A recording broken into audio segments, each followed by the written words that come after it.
My first video wasn't long enough.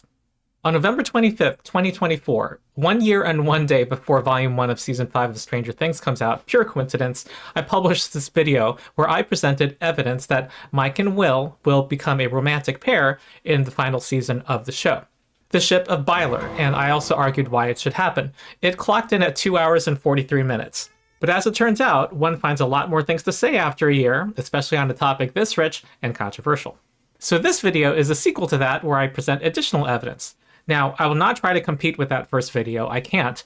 That video was a full statement covering the strongest points aimed at persuading people of the possibility of Byler. This is merely additional material for people already on the Byler train. But I hope it'll deepen your appreciation of this well-crafted ship, and this time I can afford to be sharper on some points because I can presume a Byler audience. If the last video left you 100% convinced of Byler, I think this will leave you convinceder. I am Ronald Off the Record, a lawyer with the civil rights organization BAM by Any Means Necessary, who also makes videos about entertainment I enjoy. I seek to bring analysis and heart to the conversation. Also check out what, at the time of this recording, is my larger channel, The Rules Lawyer, where I cover tabletop role-playing games like Dungeons & Dragons and Pathfinder RPG. Meanwhile, definitely subscribe to this channel, where I will post my reactions to the episodes of Season 5 as they release. Follow my reactions to see me squee if Byler happens, or get greatly disappointed. Those will be edited versions. I'll have complete reactions to the full episodes on my Patreon, which you should support, by the way. I'm a true volunteer lawyer. Link in the description. By the way, I've heard some Byler fans say that if Byler does not happen, that they'll delete their social media accounts, that they'll be embarrassed. I won't. First of all, know that when Season 5 drops, I'm going to disappear from the internet for a month or two to protect myself from spoilers as I release my reactions weekly. But if, in the end, Byler doesn't happen, then I'm going to go online and be the bigger person and say I was right. And no other Byler should feel otherwise. My point was never 100% certainty, but that it was prepared, that it would be the better story. And if Mike doesn't like Will back romantically, then not only would his character have been worsened for no reason and failed to be a compelling portrait of internalized homophobia, but that this would be the worst, most elaborate queerbait ever. Queerbait is the pernicious practice of hinting at gay themes and gay romance in order to rope in LGBT viewers, but never delivering in order to avoid offending conservative viewers. Because they absolutely have set up Byler in plain sight. For this show, where every main character has a romantic arc, to have the traumatized gay boy who feels unworthy of love and has said he's never going to fall in love to be proven right, to have his feelings simply be the device to repair a straight relationship while he suffers alone, or similarly to have him confess his love and then die for everyone, is cruel and betrays the core themes of the show of uplifting the outcasts, including gay outcasts, and about the power of love. And while other instances of queerbait have been arguably more open, blatant, and exploitative, this would be the most pointless, because in order to be effective queerbait, it has to bait. It has to be obvious, and many LGBT+ viewers like me didn't catch it on first viewing. So for Byler not to happen would be wild. The only reason for all of this will have been malice. So if Byler doesn't happen, I'll still be right. And it would be a huge missed opportunity and a black mark on the Duffer Brothers' legacy for the reasons I stated in my big video. Fair warning, this is going to be another long video, and I'm going to show the sections on the screen with timestamps. First, I'm going to cover storytelling tropes, more Byler exhibits in-universe or diegetic, more non-diegetic evidence, more actor statements, show promotion, and more final thoughts.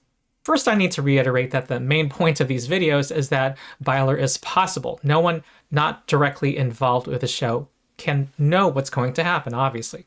These videos are to rebut the argument that Bylers are supposedly delusional. These things would not be said if Will was a girl.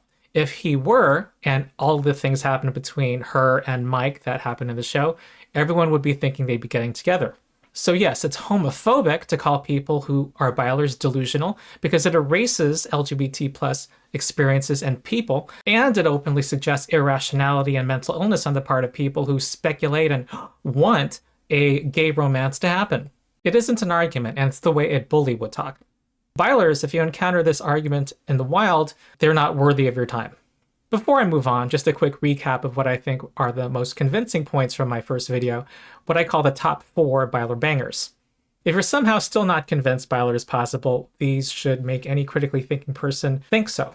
Number 1, this drawing from the finale episode of season 4 and how it frames Elle, Mike, and Will. It shows Mike and Will paired together in a circle, and this is too intentional to not have this symbolic significance. Elephants2 from Tumblr also made the observation, which I like, that it looks like a thought bubble for Elle, and the smiling face on Elle foreshadows that if Mike and Will were to get together, that she'd be happy still, which has been my prediction as well. Number 2, Mike couldn't say he loves Elle even when she was bullied and when she was crying in front of him. He only could do so when she was dying, and after Will told him in the van that she has feelings for him that were actually Will's own feelings. But you make her feel like she's not a mistake at all.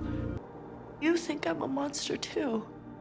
Mike thinks she has these feelings due to a lie, in a show whose maxim is friends don't lie.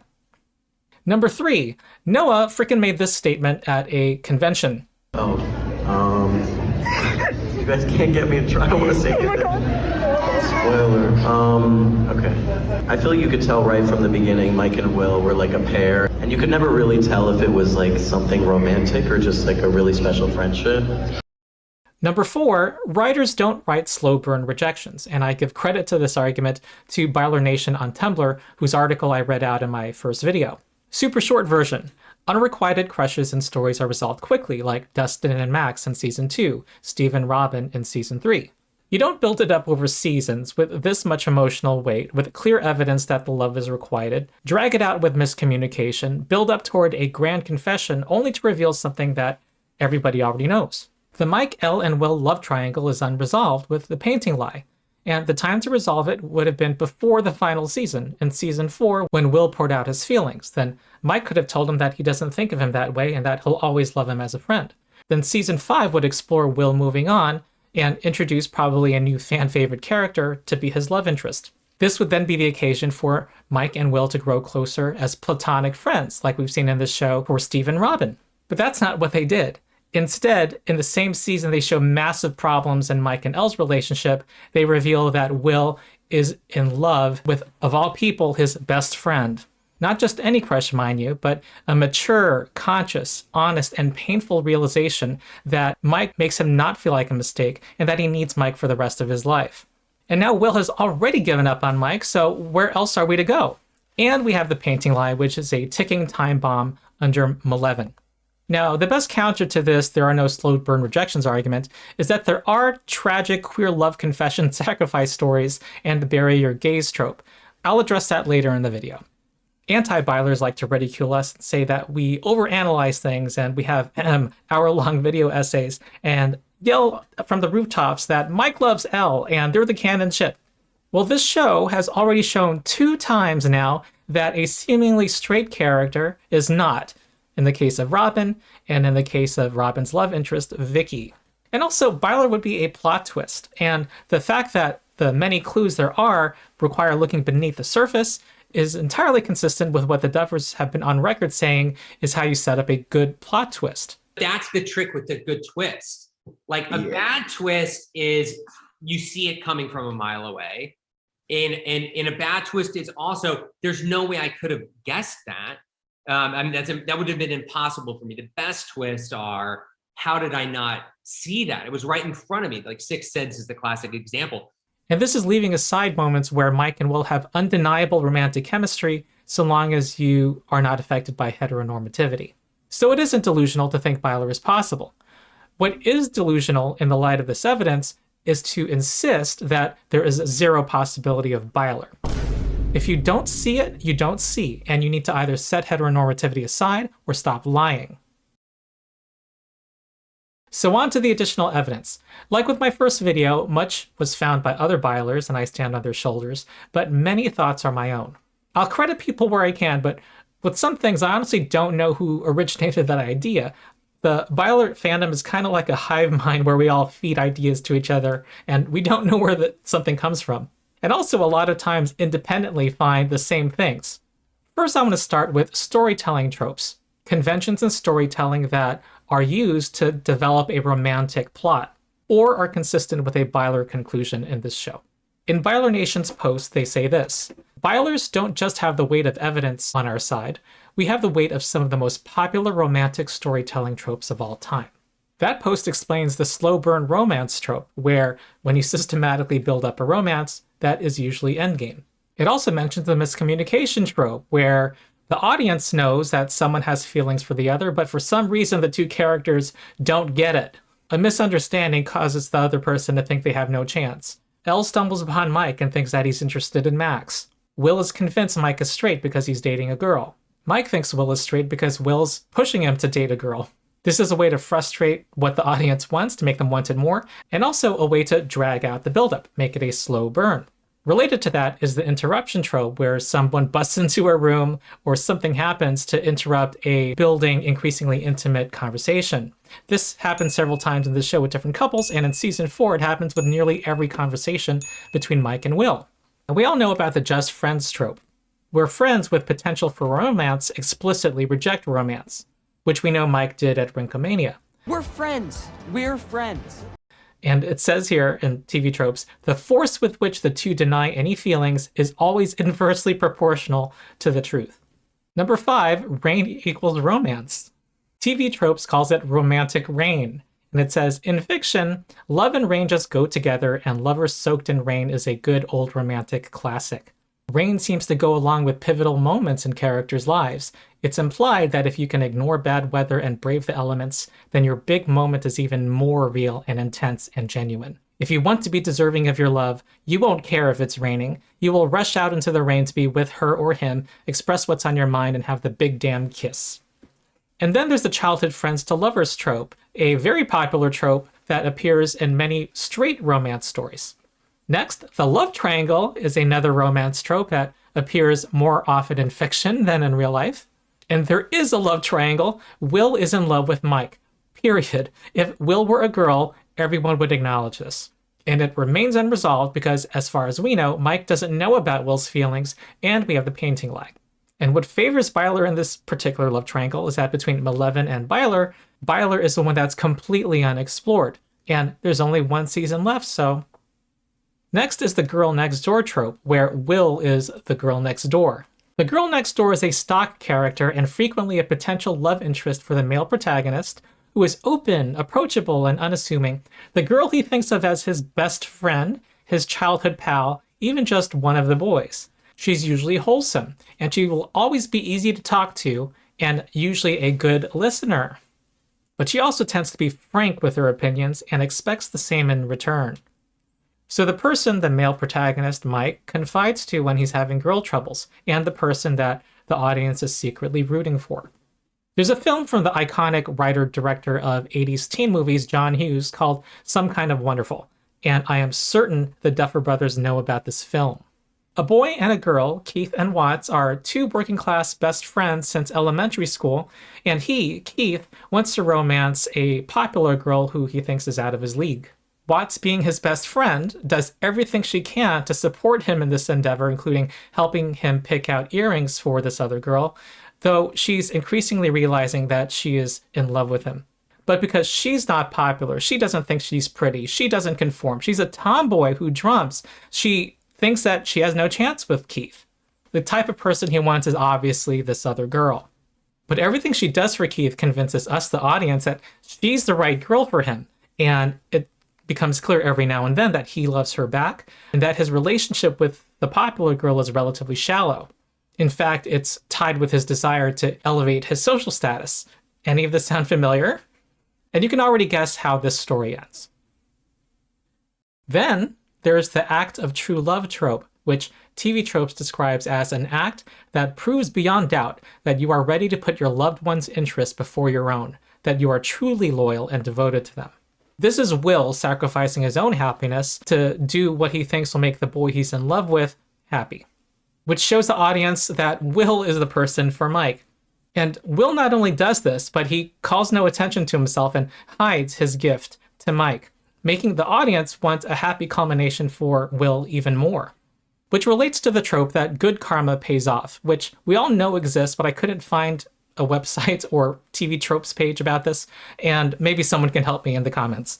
In telenovelas, there is a character archetype that the audience is made to relate to of a long-suffering, mistreated, yet virtuous girl who still manages to keep a positive outlook and a heart of gold, who gets the happy ending because she deserves it. Now, I know that The American Ugly Betty is not a telenovela per se, but it was inspired by them, and it's what I'm familiar with. Don't sue me. Cinderella is a fairy tale about a girl who's abused and exploited by her stepmother and stepsisters, who maintains an optimism and good heart and gets a happy ending. Will Byers undergoes undeserved suffering every season of Stranger Things, yet he endures it quietly, not wanting to be a burden on others. He consistently demonstrates his selflessness, at one point telling the gang to close the gate, knowing that doing so would kill him. I'm generally not aware of a story that does so much to show how virtuous a main character is to have them meet a horrible end, because it sets up the audience to not be satisfied with any ending that does not leave said person happy. And of course, we have the Cyrano trope, and the painting lie is a variant of the Cyrano trope. Now, what is the Cyrano trope? It's named after Cyrano de Bergerac, the famous play. It's a classic way for the stronger love to prevail in a love triangle. The trope involves a person, let's assume a man, as in the original story, who thinks he has no chance with the person he loves, let's say a woman, like in the original story. So he helps a third party romance that woman, feeding words that convey Cyrano's love for the woman. Now, the roles are moved around a bit, but you get the basic idea. Will, the person who loves Mike, conveys his love to Mike, but gives credit to Elle. Mike, on his part, given the love he needs from who he thinks is Elle, confesses his love back to that idea of Elle when it's actually Will. The trope here is kind of brilliant in that it works both ways. Both Mike and Will are confessing their love for each other, but due to miscommunication are not knowing the true origin or destination. And we know this has to resolve itself in a show whose motto is friends don't lie. And Mike and Will's first one-on-one scene is making clear that Will never lies to Mike. It was a 7. Huh? The roll. It was a 7. And in the stories that use the Cyrano trope, it's the person whose love is true who gets the girl or guy, conveying the message that the truest, greatest love wins out in the end, no matter what society says or who society says are undeserving, be it through appearance or social status or what have you. And in a show that has as its core message, as conveyed by the cast and creators, of uplifting the outcasts, that kind of has to be the outcome here if the show doesn't want to ruin its core message. And next, we have the forced proximity trope. From promos that have come out so far, it looks like Mike and Will live together in season 5 as the Byers family moves into the Wheeler house. Casa Byler. And Mike and Will are almost certainly going to be a team this season, not only because they pledged it to each other in season 4, it's canon, but also this behind-the-scenes photo suggests that they will, just as a previous Byler couple grew closer while adventuring together. Perhaps Mike and Will share a room because Will will have nightmares again, just like they did in season 2. Perhaps they even share a bed like Jonathan and Nancy did when Nancy couldn't sleep alone. Mike and Will had a lot of heart-to-hearts in season 4, but they were all low stakes. Their lives weren't in danger. And in season 5, they likely will face danger alone together and face the prospect of losing each other forever. Forced proximity tends to make a lot of pent-up emotions bubble to the surface. This season's heart-to-hearts will probably put season 4's to shame. So that's our list of storytelling tropes, and of these tropes that build up towards a romance, only a few apply to Mike and Elle. But what about the trope of burying your gays? I see a number of Bylers online say they're going to ready them, they're going to destiel them. Yes, that is unfortunately a trope, but one thing this show has a track record of doing also is subverting tropes when doing so supports a more humanistic vision, including challenging preconceptions and prejudices. We have the incompetent small-town sheriff who actually is a really great detective when he's motivated. The jock who's kind of a jerk, who actually ends up quite decent. The nerdy, smart, good girl is good with a gun. The pretty girl who can rise up the social ladder falls for the unpopular, misunderstood freak. The seemingly inevitable boy-girl romance turns into a meaningful platonic friendship, which was true with Steve and Robin, which could be true for Mike and Elle. This show even subverts the sex is bad trope from 70s and 80s horror flicks where the teens who have sex are the ones who die.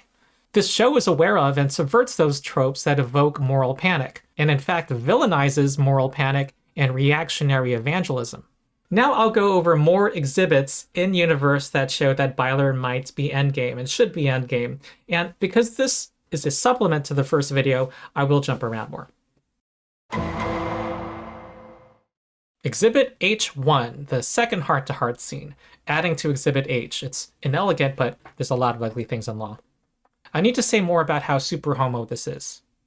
Let's establish first that this show knows how platonic friends apologize.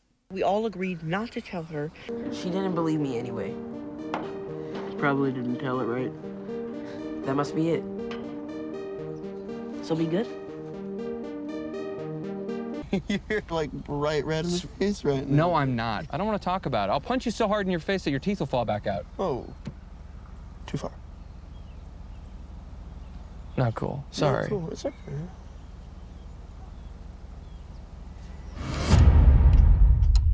As you can see, everything is blunt and direct. You're confident enough in your relationship that you can be blunt and direct. There's no need to talk about your relationship because it's presumed. Now, let's look at this gay shit. There's something I said I would do last time that I never got to. What would the media's reaction be if Mike is longingly looking at Will sexually? At least more openly than he already does, and we'll get to that. Well, let's do it. Just check out Mike's body language and his eyes here. You packed already? Yeah, I mean, I never really unpacked. Thanks, by the way. For what? For knocking some sense into me. I mean, I was being a total self-pitying idiot. I didn't say it. You didn't have to.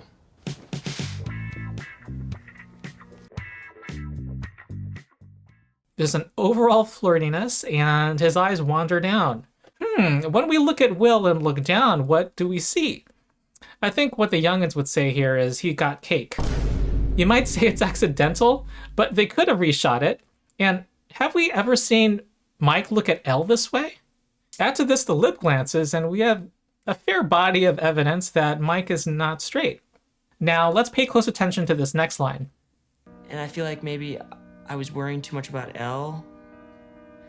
And I don't know, maybe I feel like I lost you or something. Does that make sense?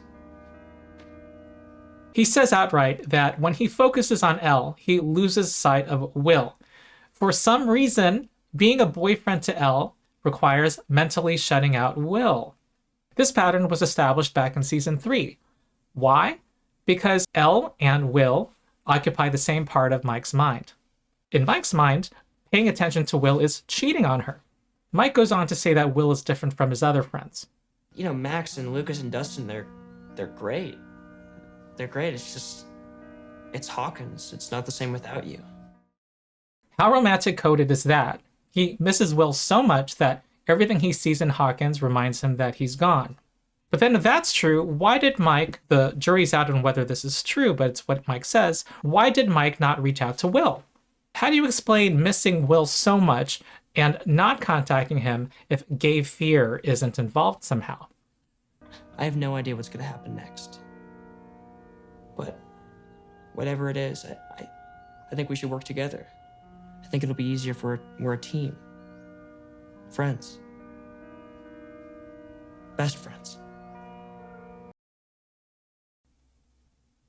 I almost don't need to say anything, but I will.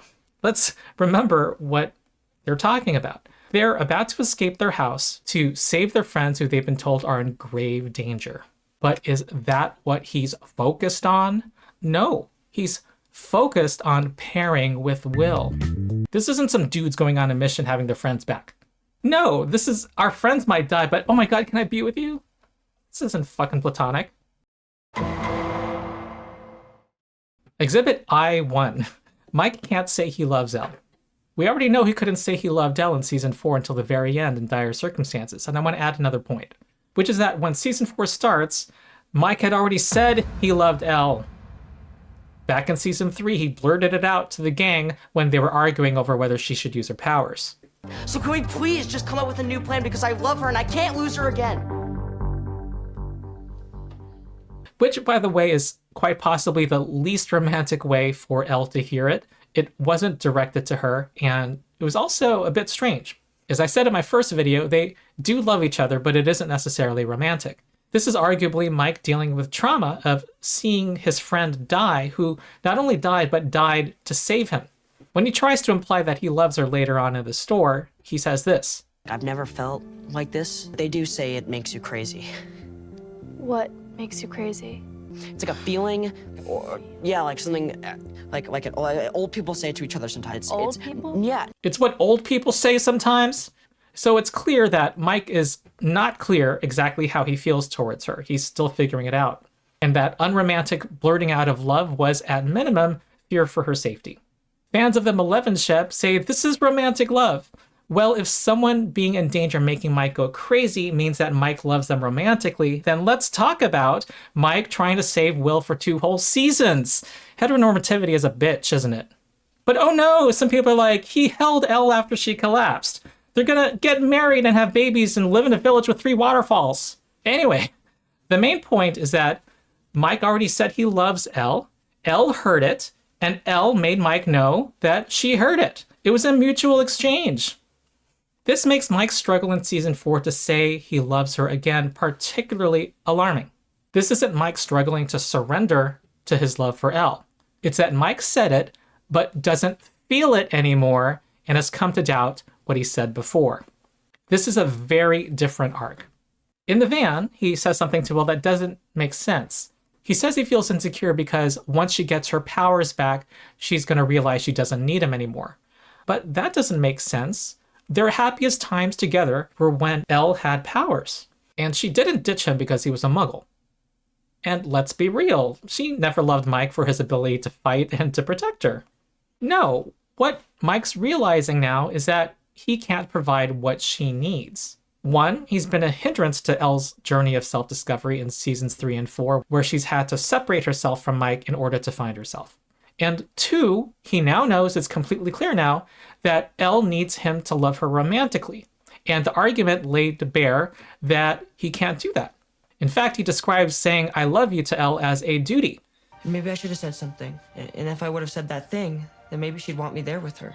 And he could only do it in the most extreme of circumstances, with Elle and their friends about to die, with Will yelling at him to do it, and even then Mike did so reluctantly. And since when have we ever seen Mike Wheeler hesitate to say something he thinks or do what he thinks needs to be done? There's a reason he's the leader of the party. The show establishes that Mike is strong-willed when his heart is in it. The only times in the show Mike is hesitant or at a loss of what to do is when he's trying to be a boyfriend to Elle. In season 3, Lucas is holding him by the hand, telling him what to do with Elle, and of course season 4 is the Will counseling hour. We know that Mike is normally stubborn and says what he thinks. Mike's love confession to Elle at the end of season 4 is the one time in this show that Mike, in order to say supposedly what he thinks, had to be led. Exhibit K1, Will's role in convincing Mike to say I love you. Last time I talked about how when Will gave Mike the painting, he lied about it and said it was from Elle, and also described the kind of person Mike could fall in love with, someone who needed Mike the way he wanted to be needed, and described himself. I have a few more things to say about this scene. This is what Mike says when he sees the painting. This is amazing. Did you paint this? Of course he painted it, you dumbass. You know Will's drawings. You have a whole binder of them. These are characters from your D&D campaign. Mike's asking a stupid question because he can't believe it. And we know he's a person who can put 2 and 2 together quickly, and he heard that Will was working on a painting secretly for somebody he likes. And Mike is thinking, is this for me? Am I the person he likes? It's as if Mike has always denied himself the hope that Will likes him back. It's like saying, pinch me, I'm dreaming. And look, there are tears in his eyes. Sadly, his refusal to believe it is also why he readily accepts what Will says afterward. And I know I pointed this out before, but okay, if you're told that this painting was commissioned by your girlfriend who you're supposedly in love with, would your reaction be this? I mean, Elle asked me to. She commissioned it, basically. I mean, she told me what to draw. Then when Will keeps talking, Mike gets all misty-eyed and catches his breath, and when Will returns it to Elle, Mike's expression drops. Even Elle, especially Elle. These past few months, she's been... Michael, I know what you are. Mike is moved by Will's speech because Will was describing himself. But I didn't point out last time how what Will described is exactly the opposite of Elle. Will says she's pushing Mike away because she's afraid of losing him, when In reality, Elle was doing the opposite of that. She was reaching out for his love, and he wasn't giving it back. Will then says this. You make her feel like she's not a mistake at all, like she's better for being different. And that gives her the courage to fight on. But that's not what Elle said she thinks of Mike. You think I'm a monster too. We even saw Mike parallel directly to her OG abuser, Dr. Brenner, the one who originally made her feel like an outsider, like a monster, like a weapon. What did you do? What did you do? What have you done? What have you done? Mike treats her like a pariah at Rinkomania, not standing with her, and continues to make her feel terrible. She didn't look fine. And when she points out how he makes her feel, he says this. Okay, 11, you're being ridiculous. Meanwhile, we all know that Mike makes Will feel better for being different. It's not in our faces, but we can tell. Will's father and others have bullied him for not being into traditional boy things and the suspicion that he's gay. And Mike has clearly stood against that, supporting Will against his anti-gay bullies. We know that he's praised Will for being creative as he admires Will's drawings, and also for playing D&D. Will at one point snaps to Jonathan about the people in his life who baby him, and he lists pretty much everybody with the exception of Mike. Will, come on, talk to me. Stop treating me like that. Well, like what? Like there's something wrong with me. What are you talking about? Mom, Dustin, Lucas, everyone. They all treat me like I'm gonna break. Like I'm a baby, like I can't handle things on my own. It just makes me feel like more of a freak. This is why Will confides in Mike only. Just please don't tell the others, okay? They won't understand. Because he's the person Will feels like will not misjudge him. You get the definite sense that Mike makes Will feel better for being different. You're like a spy now. A super spy. But let's also talk about how Mike needs Will, which I think is underappreciated within the Byler fandom. There's another reason why Will's speech has its impact on Mike. Yes, Mike wants to be needed, but the reason for that is because he feels deep down that he's a nobody. He feels different, misunderstood, alone. He's someone with a lot of unprocessed trauma. He's been bullied his whole life for his looks and for what he says is being a nerd. What Will says about himself in the van, about feeling bad about yourself because you're different, applies equally to Mike. And just as Mike makes Will feel better for his unique qualities, Will makes Mike feel better for his unique qualities. Will reminds him he's the heart, the one who gives others courage. And he gives him a D&D painting. It was the perfect gift, a tribute to Mike the nerd. Will sees and loves Mike for everything he is, the good and the supposedly bad, for being the nerd, the outcast, but also the leader and the hero. I talked last video about Mike using the Will voice, and it's not simply a way to show affection to Will. It's also that Mike naturally relaxes because he feels seen and understood by Will. With everyone else, he's kind of pissed off and impatient that people don't listen to him or understand him. But with Will, he calms down. Will sees the real him and makes him feel good about it. Mike thinks too little of himself, and it's only when Will tells him he's lovable for who he is that Mike finally sees it. Now, some Bylers think that Mike's final confession to Elle is completely performative, but I believe Will actually makes Mike, to some degree, feel like he loves her romantically. And it's not just because Will grafted his own feelings onto Elle, he also made Mike look at himself differently. It's Will's love for Mike through his failed love confession, not how Elle treats Mike throughout the show, that makes Mike, who normally feels like a nobody, feel worthy of love. What makes the scene even more tragic for Will is that he, the closeted gay boy who thinks he'll never find love, is here holding up a mirror to Mike, showing him that he is worthy of love, while denying himself love. He makes Mike feel like he can be who he is, while bearing himself. Homophobia is working to keep these two boys from having their relationship develop in a natural fashion. Their love for each other and how each makes the other feel seen and worthy of love for exactly who he is fully developed by this show and perfectly symmetrical. Exhibit L1, the effect of the love confession on Elle. And on this I already said plenty. About how Mike and Elle's character arcs are diverging, and about how Mike's love confession, in a show that establishes that love can break you out of Vecna's hold, does not have that effect on Elle. Mike said things that Elle could know were lies, and let's focus on this particular statement. I feel like my life started that day we found you in the woods. And I knew right then and there, in that moment, that I loved you. And I've loved you every day since. First off, how is that even realistic? And she looked like a boy. And she was cold and vulnerable. How does that establish that he's prepared to love her for the independent woman she's becoming?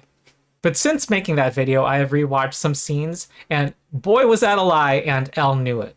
First, Mike told her to her face that she should leave his house. So listen, this is gonna sound a little weird, but I just needed to go out there. Then go to the front door and ring the doorbell. My mom will answer, and you'll tell her that you're lost and that you need help. But whatever you do, you can't tell her about last night or that you know me. Understand? Really, it's no big deal. We'll just pretend to meet each other again. And my mom, she'll know who to call. It's even worse when you realize that she almost certainly heard Mike and the other boys call her a psycho and scheme to have her taken to a mental ward. He's trying to trick her right now, downplaying that it's not a big deal, and not mentioning that she might be brought to a mental ward. Why not ask her why she was alone in the woods in the rain? Or ask her where her family is and whether she wants to return home? Yes, he was more caring to Elle than the other boys were, but he basically saw her as an inconvenience to finding Will. He's being sus here, and he and the other boys grossly underestimate her, and she knows exactly what he's trying to do and says No. just as her first word to Mike ever was no. No. Oh, so you can speak. And this is a nice little Easter egg because it contrasts with Mike's first meeting with Will. You said yes. You said yes. Then Mike and Elle have the following interactions in season 1. Do these look like Mike was in love with her the moment he saw her? Mike? Mike? Mike, what? Why did you lie to us? What's wrong with you? What is wrong with you? Mike, what? He's upset at Will dying, yes, but he unmistakably sees Elle in a certain way that's not love. There is something wrong with her. Later, he has this to say. Can you please stop that? Are you deaf? You made me think Will was okay. Maybe you thought you were helping, but you weren't. You hurt me. What you did sucks. Lucas was right about you. All along. And I can only show an edit of it. When you watch the full scene uninterrupted, it's pretty brutal. He's past the shock of seeing Will's dead body from the previous scene. He is perfectly clear and means every word as he lays into her, like sheesh. Why would you do that? Come on. What's wrong with you? What is wrong with you? Elle has to remember these moments where Mike is clearly not only not in love with her, but he's contributing to her trauma.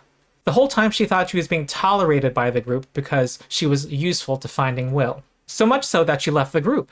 And it wasn't until this scene when she feels included, and even then it's because of her powers. You saved me.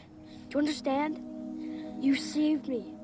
So who was Mike thinking of in season 1? Do I have to say? Another thing about Mike's love confession is that we never get any flashbacks that are clearly from Elle's point of view. When Max was about to die in episode 4, Dear Billy, we got a whole series of flashbacks. When a child Elle was confronting one in the lab, she got a clear memory of her mother that gave her the power to fight back. We were invited into their minds and shown what they were clearly thinking. But during Mike's speech, we only get one flashback from what is clearly Mike's point of view, of supposedly falling in love with her the instant he found her in the woods. What we get of Elle is mainly long shots of her crying with the vines tightening around her, with thunder and lightning, which are classic indicators of bad things and doom. I love you. Elle, do you hear me?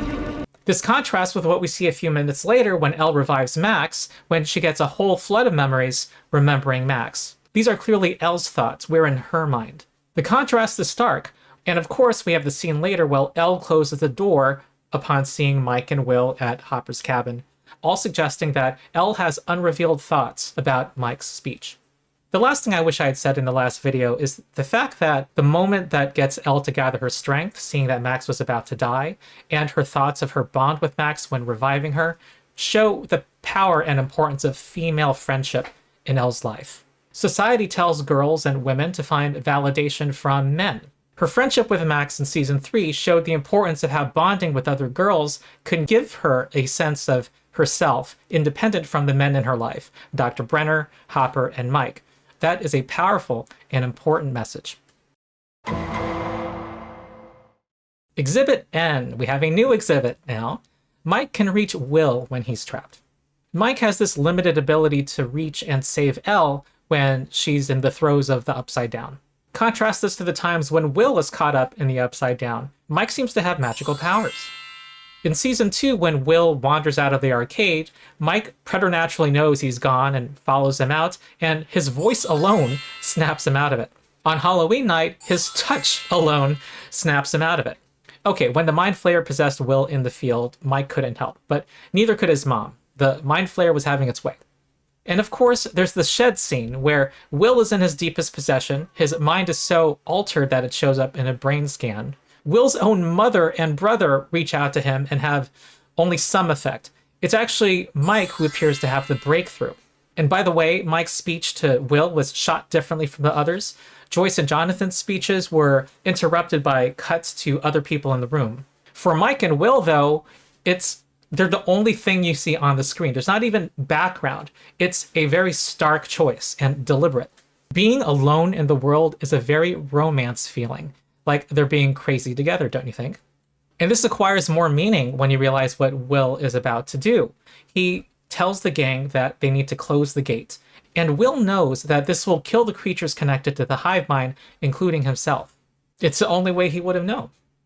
It's not only that Mike's love is what succeeds at pulling Will out, it's when Mike speaks that Will decides to sacrifice his own life and get the power to communicate the message to do so.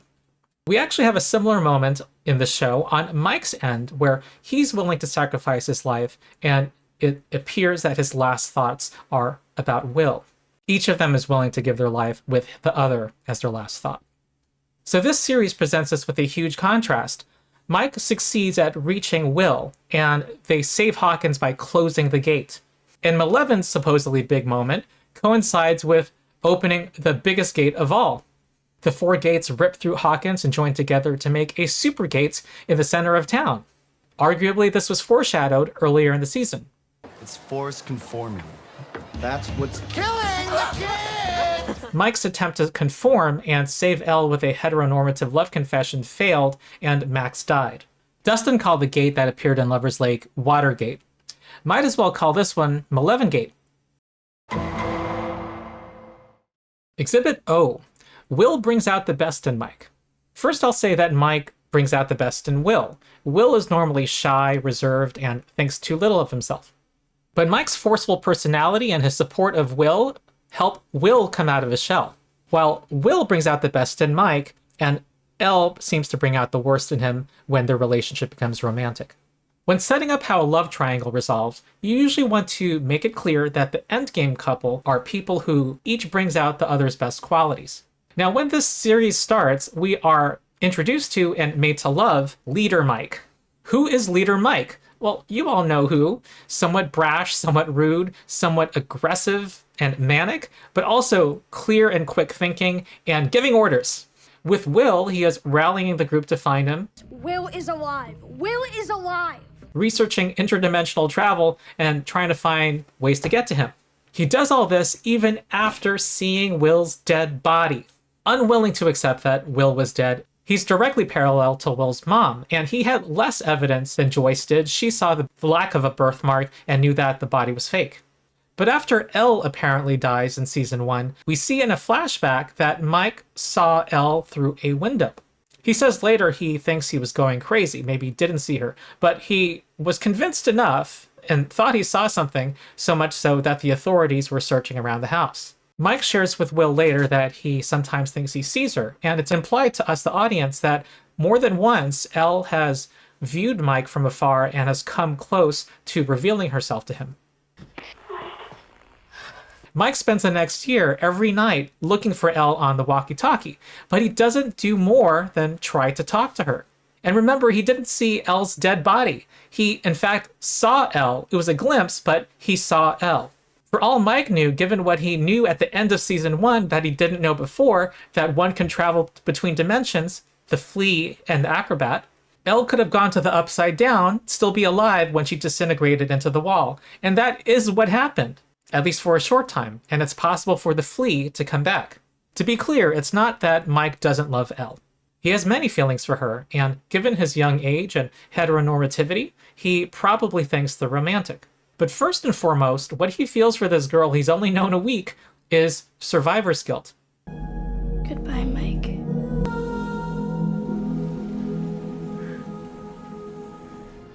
Al, where are you? 11! He's alive because she died for him. Also, as he expresses to Will, he thinks that Elle will understand things that other people wouldn't. They did have some heart-to-hearts in season 1. She did defend him from bullies. Platonic or romantic, the bond is real. But he isn't trying to find her. And with Elle, he just doesn't feel the same urgency as with Will. He feels something stronger with Will. Similarly, and I credit Void Crumbs on Tumblr and TikTok for pointing this out, but in the first episode, Hopper tells Mike and the boys not to do anything for Will, and Mike defies the sheriff. But in season 3, when Hopper tells Mike to stop spending so much time with his daughter, Mike complies and makes no serious effort to get around it. Note that it's not even clear that Hopper outright forbids him, because listen to what he says. I'm gonna drive you home, and I'm gonna speak, and you're going to listen. And then maybe by the end of it, maybe if you're lucky, maybe I will continue to allow you to date my daughter. Although Hopper's impatience with Mike was played up for laughs, to the detriment of his character in my opinion, it was still possible to date Elle.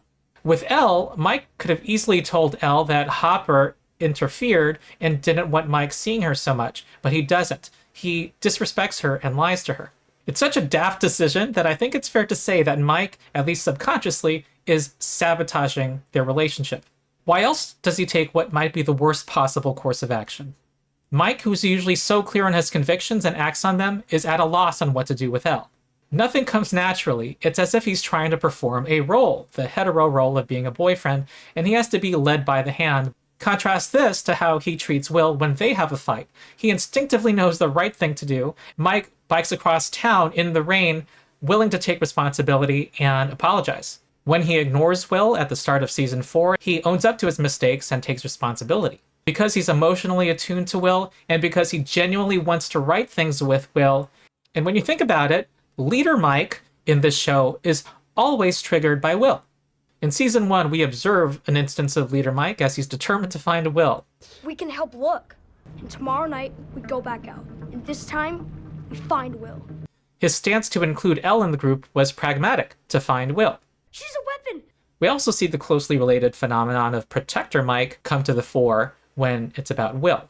When Will confides in him and says that Dart looks like what he had coughed up at the end of season 1, Mike goes ballistic and goes into full-on Leader Mike mode.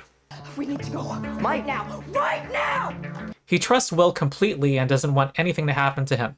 And after he shares Dustin's initial fascination with Dart, the one person willing to hold it and examine it, in an instant he's willing to get rid of Dustin's new friend for Will's safety and everyone's safety.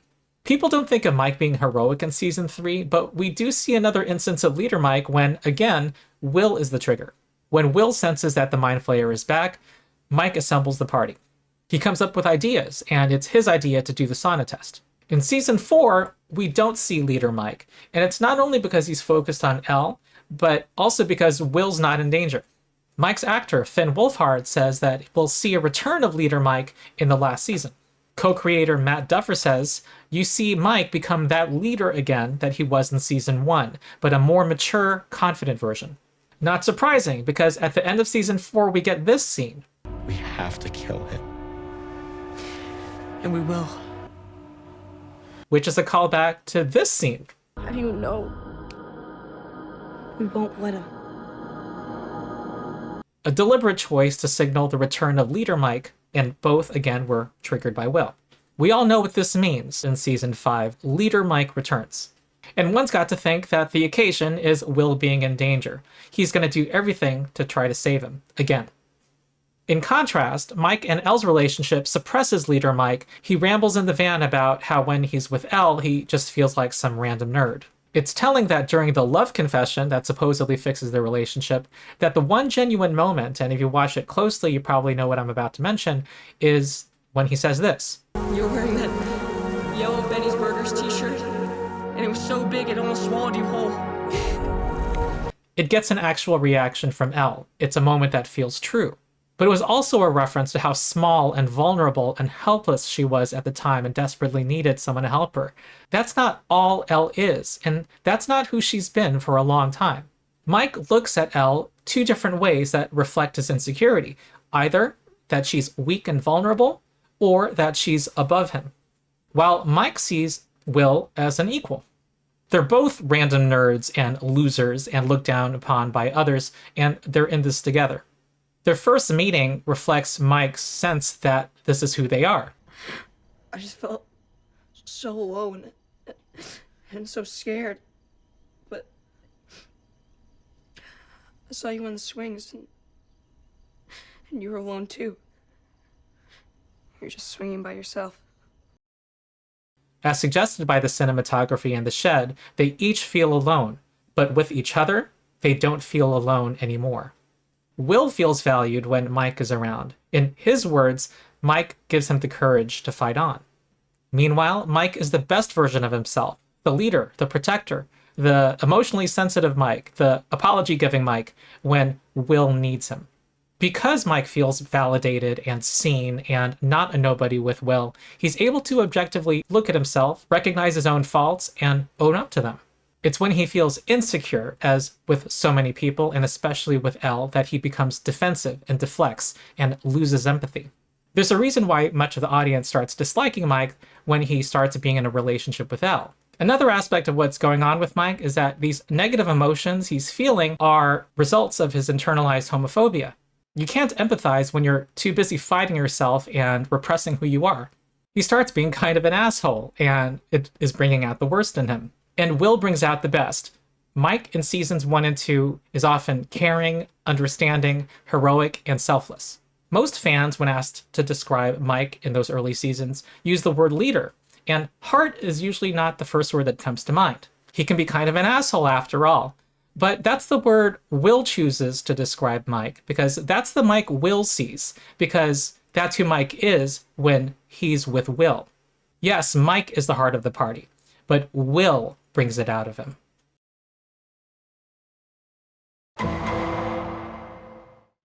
Exhibit P. Mike doesn't side with Elle against her bullies. At Rinkomania, Elle's bullies and the DJ humiliate her in front of everyone. Mike notices what's going on and asks the DJ twice to stop the music before he does so. First off, I'm sorry, but I would have ripped that record off the record player even if it made a scene. It could have done something, and Mike, you've acted decisively before. The bullies throw a milkshake on her, and she runs off. And later, Angela says something incredibly cruel to Elle, and she hits Angela with a skate.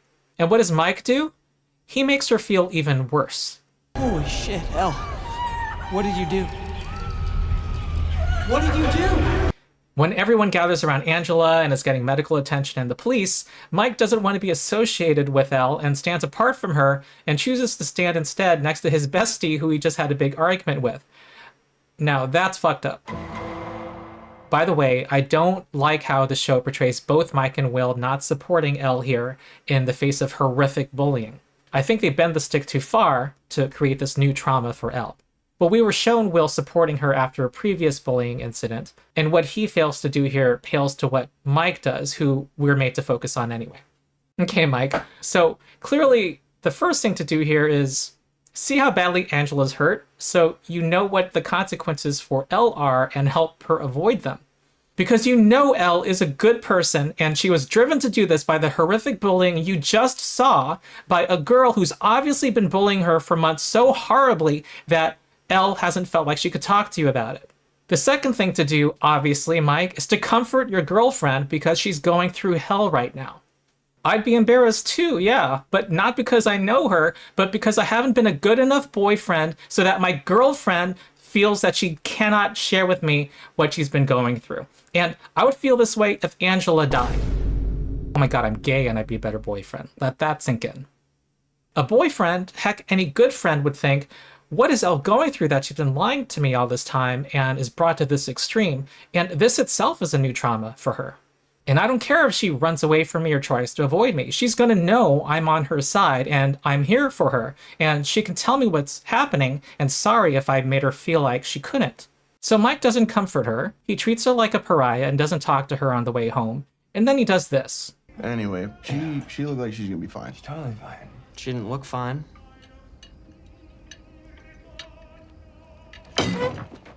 The first thing Mike says is to show sympathy for Elle's bully instead of Elle. And we know from their later conversation that he has figured out from what Willa said that she has been bullying Elle for months. That's diabolical. Angela didn't need any sympathy. She had a whole fucking roller rink, a medical team, and the Lenora Police Department giving her sympathy. If you had any empathy, Mike, you'd know already that Elle feels horrible for what happened. But instead of trying to find out what she's going through, you're going to twist the knife and show concern for your girlfriend's bully? Mike is betraying Elle's trust and love here. Elle storms off. The next morning, Mike approaches her with some sad-ass Eggos without a fork. The thing to do here, again, is to make absolutely clear that he's not judging her, that he wants her to be finally honest with him, and that he'll listen. Instead, he says, So, are we just not gonna talk about it?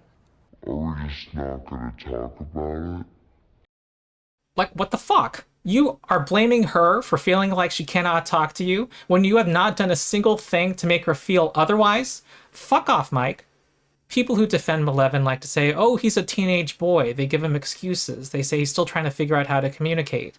But the show established he does know how to communicate. He can open up. He can be emotionally vulnerable. He can make someone feel validated and heard. He can apologize when it's with will. Elle's right. Mike is freaked out by the skate incident, which is interesting because we know that Mike is not a pacifist. He's approved Elle using violence against his bullies. Anyone remember this? You're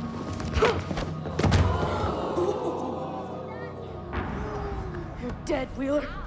Mike thought it was fine to use force when Will was insulted. And how about this? She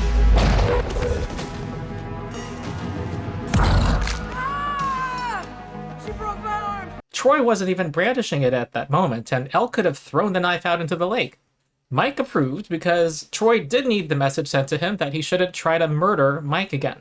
Now, I know a skate to the head is more dangerous, but breaking Troy's arm in the middle of nowhere, where they're hours from medical attention, is not a whole lot less dangerous. And we can't diminish the months of psychological torture that Angela inflicted on Elle that in real life leads young people to self-harm and suicide. And of course, we know that Elle is fundamentally a good person and had to be driven to it. Now, you might say Mike's being a hypocrite here, and he is, but it's more than that. First, he and Elle are not relating to each other emotionally. In fact, they're both lying to each other. Elle is presenting a false picture of being happy in California, and Mike is abandoning his nerdy self to try to seem cool and totally tubular in California. So when Elle goes through something horrible, Mike is trapped in his own mind, thinking how things affect him and not how they affect her. And if he's gay or bi, that's part of the psychology of internalized homophobia. You can't be empathetic towards others when you're not accepting and loving yourself. But second, this is also his fear of romantic commitment. It's like that part of the wedding vows, for richer for poorer, till death do us part. Mike is not willing to go through the poor with Elle. Elle is going through some dark shit right now, and it's clear now that being her boyfriend requires more than kissing her and buying her flowers. It means taking responsibility for her emotional well-being and, when necessary, defending her. His inability to say he loves her reflects this inability to make a romantic commitment. And what's wild is that this level of support doesn't necessarily need to come from a romantic partner. It's what you should expect from a good friend. And I can't help but feel that season 1 Mike would be there for her. The same Mike who was okay with breaking Troy's arm. It's since they've started to try to make the relationship romantic that their relationship has gone downhill, as they go through the emotional consequences of trying to make it fit some ideal that each, for their own reasons, cannot meet. Mike's fear of romance with Elle makes him fail at being a friend. So Mike has the wrong reaction to Elle lashing out at her bullies and is freaked out by Elle and freaked out by the romantic commitment that is needed now. And his later love confession resolves none of this. When he says he loves her on her good days and bad days, well, Actions speak louder, Mike. On her bad day, you distance yourself from her, and as you admitted in the prior conversation, you did freak out. Maybe you were loving her while all that happened? Well, you also hurt her and blamed her, and if this is love, I don't want it. Then he tries to explain his actions. It's not because I'm scared of you. I'm not. I've never felt that way. Never. But I am scared that one day you'll realize you don't need me anymore. And I thought that if I said how I felt, it would somehow make that day hurt more. So let me get this straight. Because you're afraid Elle won't need you anymore, you fail to comfort her when she needs you? How does that make any sense? It doesn't. Mike's betrayal of Elle is unresolved by this monologue, and as far as I'm concerned, it's worse than his failure to say I love you. If this were a married couple, this would be divorce material. Exhibit Q. The show makes us dislike and feel ambivalent toward Mileven. This straddles the line between diegetic in-universe evidence and non-diegetic evidence. I'm making the meta point here that the creators appear to be priming the audience to dislike Mileven and accept a potential Byler conclusion with a number of things that the characters do in the show. Much of what I'm about to say was inspired by or taken directly from this excellent post on Tumblr by Queeler on Wheels titled "The Audience Was Never Meant to Like Mileven, a Season 3 Analysis." I don't cover every point from it, so see the link in the description if you want to read it. In Season 3, their constant kissing is cute, I guess, but they're also annoying. They're spending entirely too much time together. I mean, they're just kissing, right? Yeah, but it is constant. It is constant, okay? That is not normal. That is not healthy. Hopper's attitude is played up for laughs, I guess, but as this post says, the show does nothing to convince us he's wrong. If anything, they do the opposite. First, their relationship seems like shallow young puppy love. Some parts infatuation, other parts sexual exploration. Second, although Lucas and Max are in a relationship and at the same age, the show doesn't treat their relationship the same way it does with Mike and Elle. In fact, the show makes the point that other characters dislike Mileven. You're late. I'm sorry. Again. Oh, Elle, I wish we could make out forever and never hang out with any of our friends. Curfew at 4? They're lying. It's been like this all summer. It's romantic. It's gross. It's bullshit. I just got home. Mike hasn't seen Dustin in months, and on his first day back, when he really wants to show Mike something, he bails. That's fucked up. And then we have that brutal scene when Mike and Lucas both treat Will like shit when he wants to run a D&D game. And Will calls out Mike correctly. The party's been falling apart since Mike has been in a relationship with Elle. Mike, who was just one season before so protective of the party that he excluded a girl, Max, is now doing the opposite. This post observes, Mileven canonically jeopardizes Mike's relationships, and a healthy romantic relationship should not require sacrificing other important people in your life. We love the party, and the writers are purposely making it so that a united party and Mileven are mutually exclusive. Yapstronaut on Tumblr observes that literally no character on the show likes Mike and Elle's relationship. Hopper hates it, Max hates it, Lucas and Dustin are annoyed by it. The only person we see supporting it eventually in late season 4 is Will, who also hates it too. Virtually no other romantic relationship in the show has other characters hating it, with the exception of Steve and Nancy by a couple people, and they broke up. Meanwhile, most of the characters on the show dislike Mileven. And as I've covered, the show makes Mike a less likable person when he's in a relationship with Elle. We don't get this kind of drastic transformation with Lucas or Dustin when they get girlfriends. Now, I know the Duffers aren't perfect, and they've made some character choices I dislike, like regressing Hopper's character at the start of Season 3. But in retrospect, that at least had the purpose of giving him the arc of learning to become emotionally vulnerable and caring again that culminated in Season 3 with his posthumous letter to Elle. On the other hand, the character assassination of Mike has no purpose in the absence of Byler Endgame. Next, we are made to cheer for Elle discovering more about herself with Max, dumping Mike, and becoming independent. Their breakup is lighthearted and comedic, and when Max suggests that he's wallowing in despair, Elle spies on Mike. Mike is very much not wallowing and thinks Elle was wrong. Is Elle angry or hurt by this? Well, see her reaction. What would happen? What? What happened? Hopper and Mike are both presented as guys in her life who are holding her back. Hopper is kind of a caricature overbearing father. Meanwhile, Mike says that Max is, quote, corrupting Elle. Elle dumped you? Yeah, because she is conspiring against me. She's corrupting her. A sexist and infantilizing thing to say that assumes Elle has no agency. We're made to cheer for Elle deciding things for herself without their influence. Not Hopper. Not Mike. You. The post concludes, I'm just going to say it outright. Mileven is unlikable and we are meant to see it that way. They have purposefully shown us the drastic shift from their cute platonic first crush, however you want to see it, dynamic in seasons 1 and 2, when they weren't actually in a relationship, to their toxic dynamic in season 3, when they are in a relationship. This is to say that this pairing does not work romantically. And of course, in season 4, this treatment of their relationship continues and it becomes more obvious. In Hawkins, Mike doesn't care about being popular. Has it ever occurred to you that we don't want to be popular? But when he sees Elle in California, he tosses that aside. Mike continues to be unable to be in a relationship with Elle and maintaining his own identity and his own interests and not treating his friends like shit. He basically admits that focusing on Elle makes him an asshole to Will. Every seemingly lovey-dovey moment between Mike and Elle has Will in the background of the shot, making us, the audience, feel bad for what Mileven is doing to Will. He's even in the shot during the damn love confession. It's even worse. The show has the audacity to rebuild Mike and Mileven's relationship on the bloody remains of Will's smashed gay heart.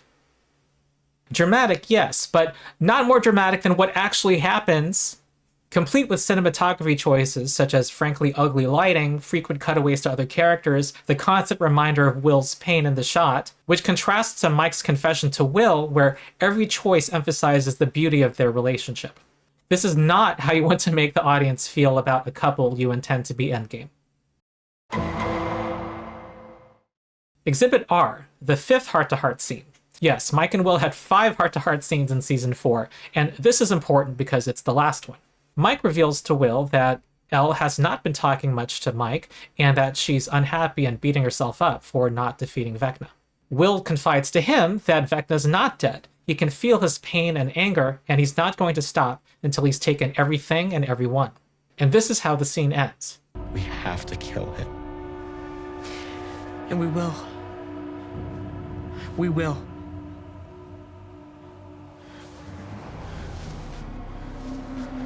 This does several things at once. First, it's an explicit callback to a scene from season 2. This suggests strongly that in season 5 they will again be very close as Mike helps Will deal with his connection to Vecna.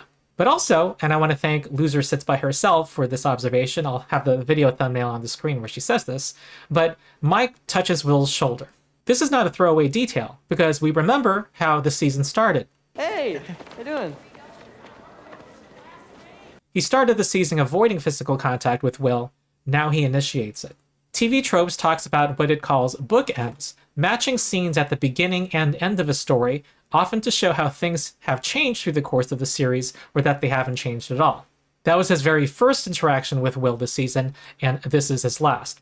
We remember how Mike had 0 reservations before, especially in season 2, showing physical affection to Will. Then season 4 starts out like this. And if you look closely, Mike avoids physical contact with Will all season, such as this interesting moment at Susie's house. What's happening now? I'm running the IP through a geolocation software, basically a form of data mining. Everyone is focused on her computer, and for some reason, Mike inches away from Will when Will leans closer. And I doubt this was accidental. This is a show that spent $30 million per episode where several people look at every detail and they do many takes.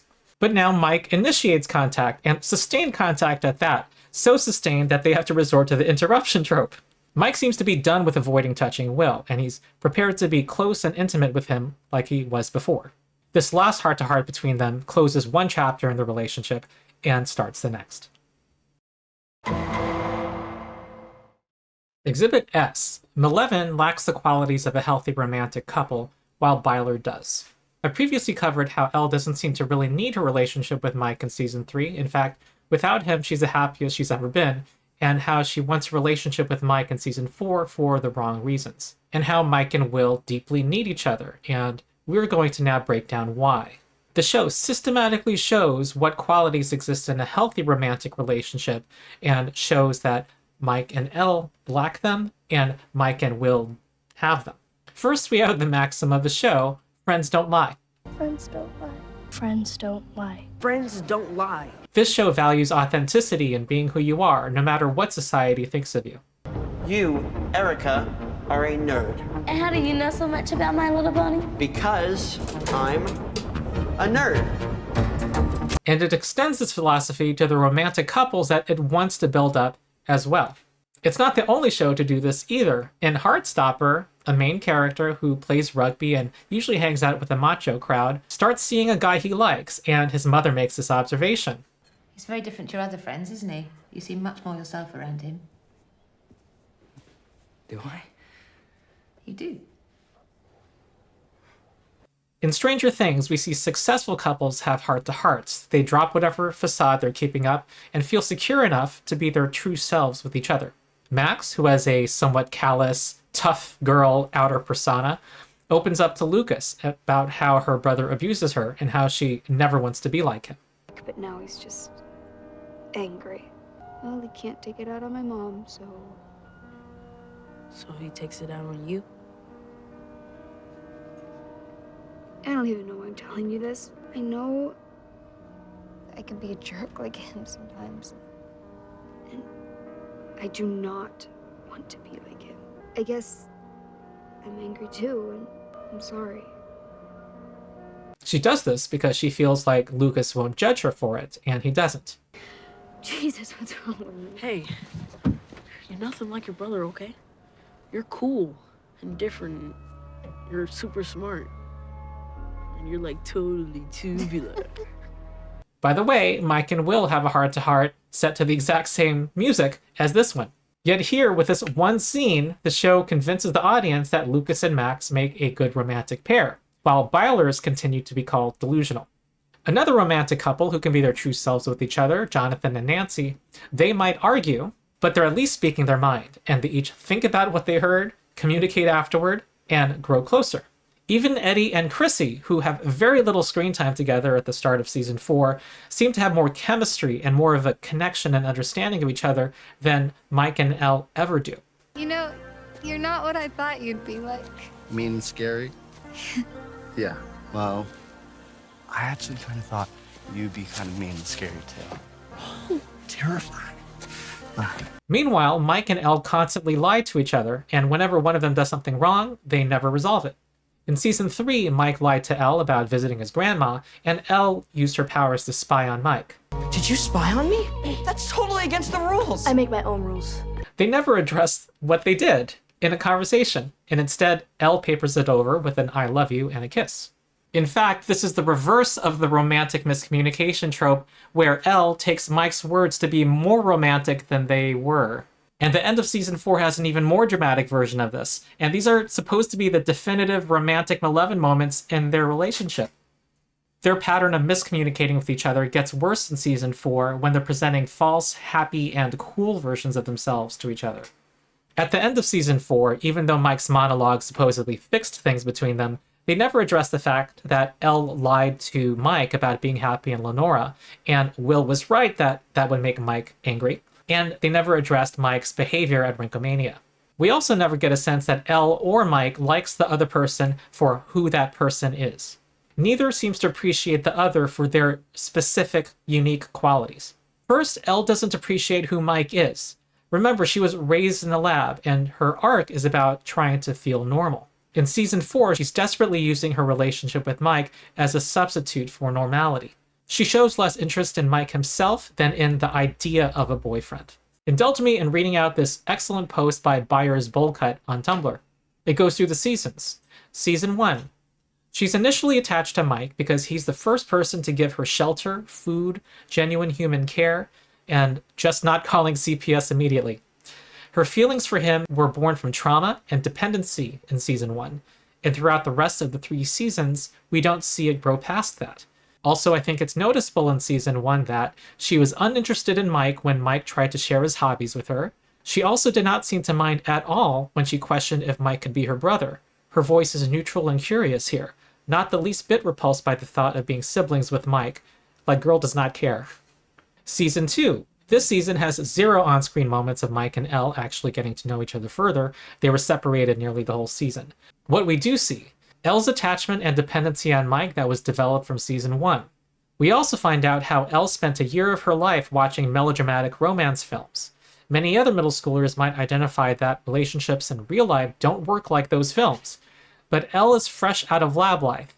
She's literally learning the world through this TV, and has now become obsessed with the idea of having a boyfriend/relationship just like that.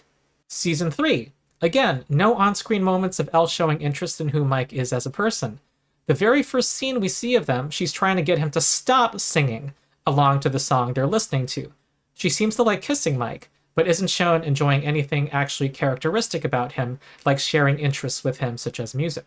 Now, singing randomly is apparently something Will likes.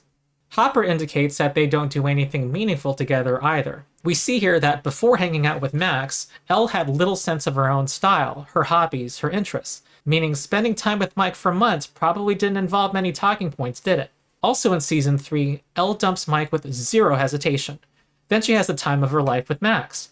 The most acknowledgement we get that she's oh so heartbroken is a small frown to Max that her and Mike aren't on best terms. And even that doesn't seem so paramount, because 1 episode later, she totally dismisses Mike after he explains how Hopper threatened him. She just tells him maybe Hopper was right. It's literally only once she starts becoming in danger that she starts clinging on to him again. I feel like we've seen this film before. Like, where are any signs that she likes Mike as an individual and is falling for who he really is, rather than simply being attached due to trauma and liking the concept of doing romantic things like kissing, dancing at the ball, etc. Season 4. This is the season it becomes the most obvious. Elle loves the concept of a happy relationship and being loved, but not really loving Mike for who he is. And bringing in Will's feelings just emphasizes this point. To start, Elle continues doing all these relationship-y things that she did in the start of Season 3. She has Mike's name and pictures plastered all over her room. She makes a Mike box with his pictures decorated all over it. But the thing is, this is all sort of a facade at this point. We know she's been unhappy with him for months. Remember, from Mike, from Mike, from Mike. But with all these items, she's basically trying to convince herself that she's in this happy, fantasy, movie-like relationship like she probably watched in Hopper's cabin in Season 2. And then, there's the sheer difference between her and Will in their feelings for Mike. We see it right off the bat when Mike comes to the airport. Will and Elle both have plans to give Mike something. Will plans to give him a painting he worked extremely hard on. The painting is a connection of what they both love, D&D. And it includes their friends who also play the game. It's very personal and immediately touches Mike. What's more is the painting illustrates the exact qualities about Mike that Will loves. His leadership, his bravery, his guidance. This painting literally spells out to us that Will truly loves Mike for who he is, like what I said earlier. Meanwhile, Elle plans on giving Mike a fun reunion date. She has the whole day planned out. And immediately, we see that what she wants to do doesn't actually take Mike's interests and personality into consideration. You can see and hear the strain in his voice when he talks about burritos for breakfast. You can see how he's not that relaxed at Rinkomania and nervous about skating, saying he's clumsy. And I'll point out, I'll show it on the screen, that he says he's clumsy, and what Elle does is continue to skate ahead. She doesn't slow down for him. You're good. You got this. Which kind of symbolizes their relationship. She's literally leading him ahead, making him do something he doesn't feel up for, isn't enjoying, which you could argue parallels their hetero relationship. He probably would have much preferred movies and playing a board game over skating, like with a certain somebody. So let's add common interests to our list. Like, come on, Elle, planning out a whole day for somebody might sound like a good idea on paper, but doing so without their input is kind of bad. Elle has her own ideas. When she brings Mike to Rinkomania, she tries to act really cool about it. She wants to impress him, wants to seem like she fits in and belongs. She says, Will does not, but I go to parties here. It's a big party place. Her present was never actually about Mike and about loving Mike that she would plan this huge date for him. Her present was about her desperately wanting to have this cool date like every other normal teen girl might, with a normal boyfriend, and make it seem like they have a happy, perfect relationship. also probably wanting to present that image to people at her school. And then we finally reached her season 4 fight. I find it extremely interesting how Hopper's cabin is framed in the background during their whole fight. It's almost like an indication that her desperate need to be loved by Mike stems from her trying to cope with losing Hopper and the hole left by him, that clearly did not exist when she happily dumped Mike in season 3. I'd also add here that it's a diorama, a piece of art trying to substitute for not having Hopper. Just as her relationship with Mike is trying to substitute for something, and it's the idea of a boyfriend for her. In their fight, when the topic of bullying comes up, Mike says he understands her, but Elle is quick to say he doesn't. No, you don't. She thinks Mike doesn't understand her, but this is just as much her not understanding him as well. She doesn't get the extent of Mike's insecurities, definitely partially a result of bullying, something that Mike later divulges to Will and not her. If the writers wanted to show us how much Elle understands Mike and loves him for who he is, her and Mike would work through his insecurities and their relationship together, not through a middleman.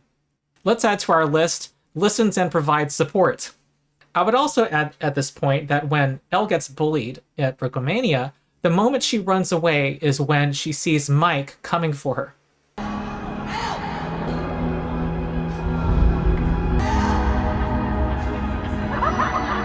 Okay, perhaps this is because he's the one she's been lying to and this is upsetting and she wants to be alone.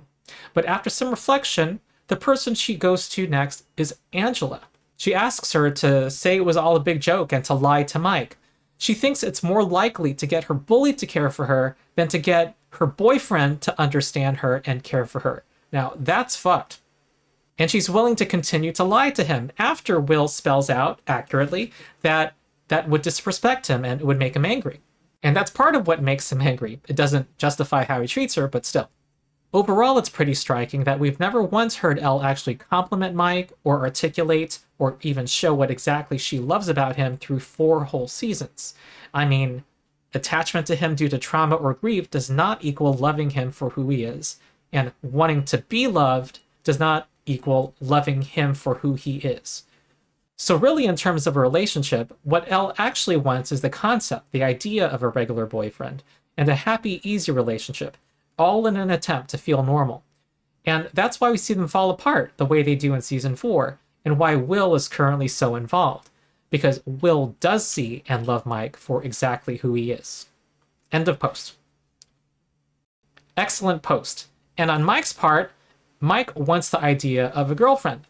I pointed out how in Mike's quote-unquote love confession, he doesn't actually point out unique things about her. Her kindness, her good-heartedness despite what she went through, her sacrificing her life for Mike and others, her admirable and amazing character traits that we as the audience see.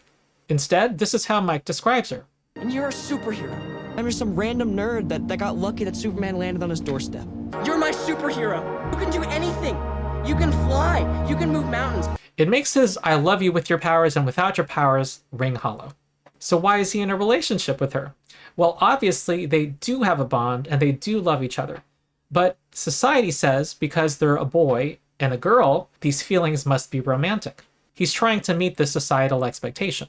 In season 1, Mike arguably doesn't see Elle romantically at all. First, they're really young, and second, he's trying to get rid of her. Once he decides to shelter her, she's another kid and potential friend. Unlike the other boys, he actually treats her like a person. He's being humane and kind. Lucas then becomes kind of an asshole to Mike, teasing him for being decent to a girl and saying it must be love. When I play the clip, look at Mike's reaction to Lucas saying this and set aside assumptions, and just look at him. She's a weirdo. What does that matter? The X-Men are weirdos. If you love her so much, why don't you marry her? What are you talking about? Mike, seriously? What? He seems genuinely unsure what Lucas is talking about despite his mocking, and then Lucas explains. Seriously? What? You look at her all like, Hi, Elle. Elle, I love you so much. Would you marry me? Shut up, Lucas. Yes, shut up, Lucas. Before Mike kisses Elle later, he seems to genuinely be trying to figure out whether this is romance. Listen to what he proposes to her. It sounds like he wants her to be part of his family. I was thinking, once all this is over and Will's back and you're not a secret anymore, my parents can get you an actual bed for the basement. Or you can take my room if you want, since I'm down there all the time anyways. My point is, they'll take care of you. they'll be like your new parents, and Nancy, she'll be like your new sister. So it's completely appropriate for her to ask, Will you be like my brother? revealing that she herself doesn't think this is romantic. She just learned what a friend was. What is friend? When she asks if he'd be like her brother, he says no. It looks like he wants to date her. But keep listening. Will you be like my brother? What? No. No. Why no? Because it's different. Why? I mean, I don't know, I guess it's not. I don't know, I guess not. Maybe it isn't different from being brother and sister. At this age, it's completely understandable to not know the difference between platonic and romantic love. They've just gone through danger, and she's already saved his life twice. He owes her his life. Meanwhile, Lucas and later Nancy and society tell her that what he feels must be romantic. So when he kisses her, this is definitely in the realm of discovery and experimentation.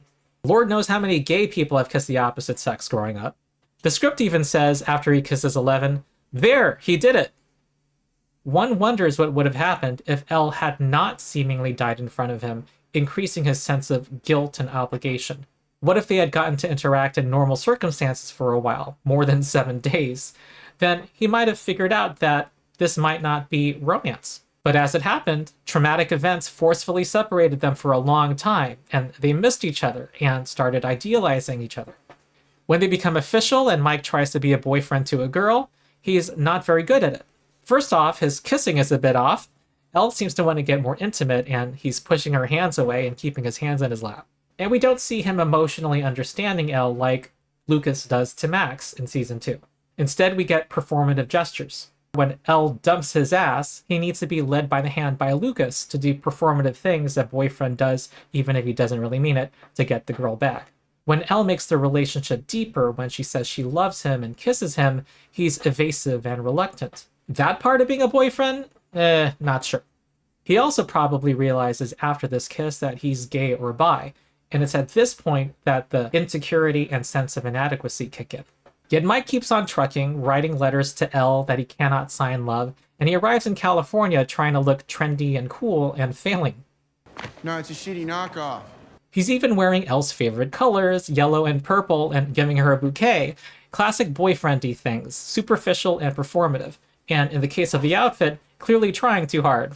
Like he's compensating. Mike's just trying to be as normal as possible. Felt like orange was the best color that was different from his closet, that felt like he was trying to make it work in California. And season 4 is all about Mike trying to perform I love you, when it should have come naturally given what she is going through. When Mike confides to Will in the van, what he expresses is not primarily concern for Elle, but for himself. He's worried that her feeling more independent means that she will leave him. This is startling. Yes, he is insecure and wants the assurance that Will gives him, but where is Elle the person in all of this? And what does he get out of this romantic relationship besides some early season 3 smoochies, the ego boost of having a girl dote over you and love you, and some bragging rights? I'm not saying that my girlfriend is better than yours. It's just that Susie's like a certified genius. You do realize Elle saved the world twice, right? Mike canonically doesn't pull Riz. You're blind because you like that a girl's not grossed out by you. So maybe Elle, with whom he's had some improbable traumatic bonding experiences, is his last best hope to have a girlfriend. And if he's gay or bi, she's his straight cover. Like Elle wanting the idea of a relationship, this isn't a healthy reason to have a relationship either. Is this an overly cynical read of Mike's intentions? I'd say no. And of course this doesn't mean he's evil. And there's this moment. Remember when Elle told Mike, "So you don't love me anymore?" Instead of being concerned for Elle in that moment and saying he loves her, he says, Who said that I didn't? As in, who knows about me not loving you? Who knows my secret? Or who's telling you that, Elle, and who's corrupting you, which is not much better.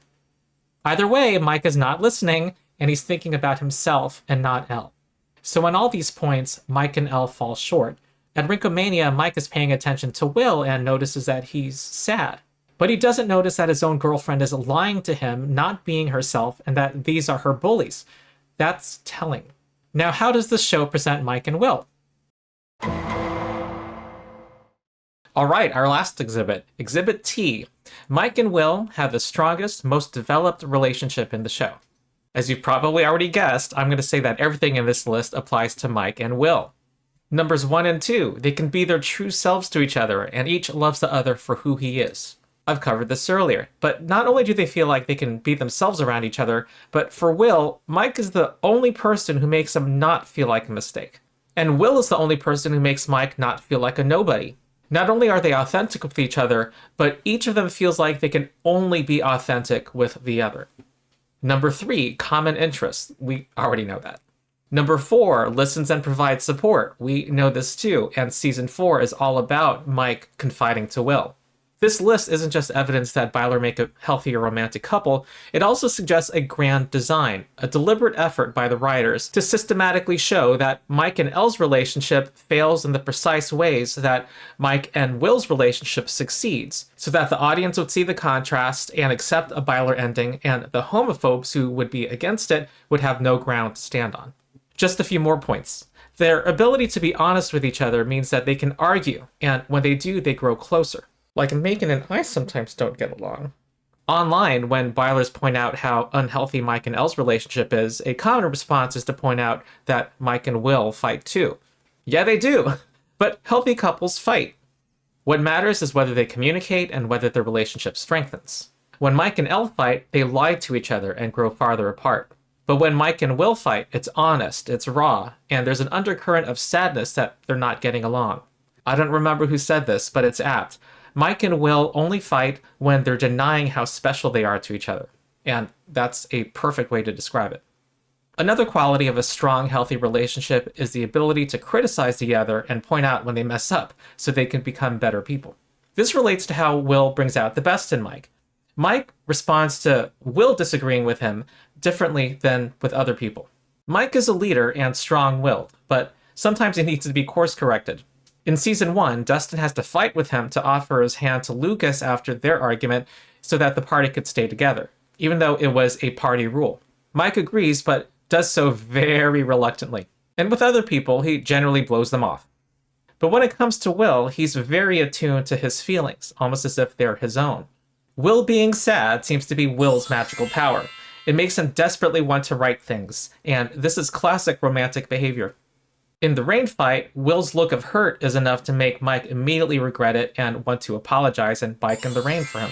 Although at Rinkomania, Will being sad didn't make him course correct immediately, they had to deal with the drama around Elle, he eventually does.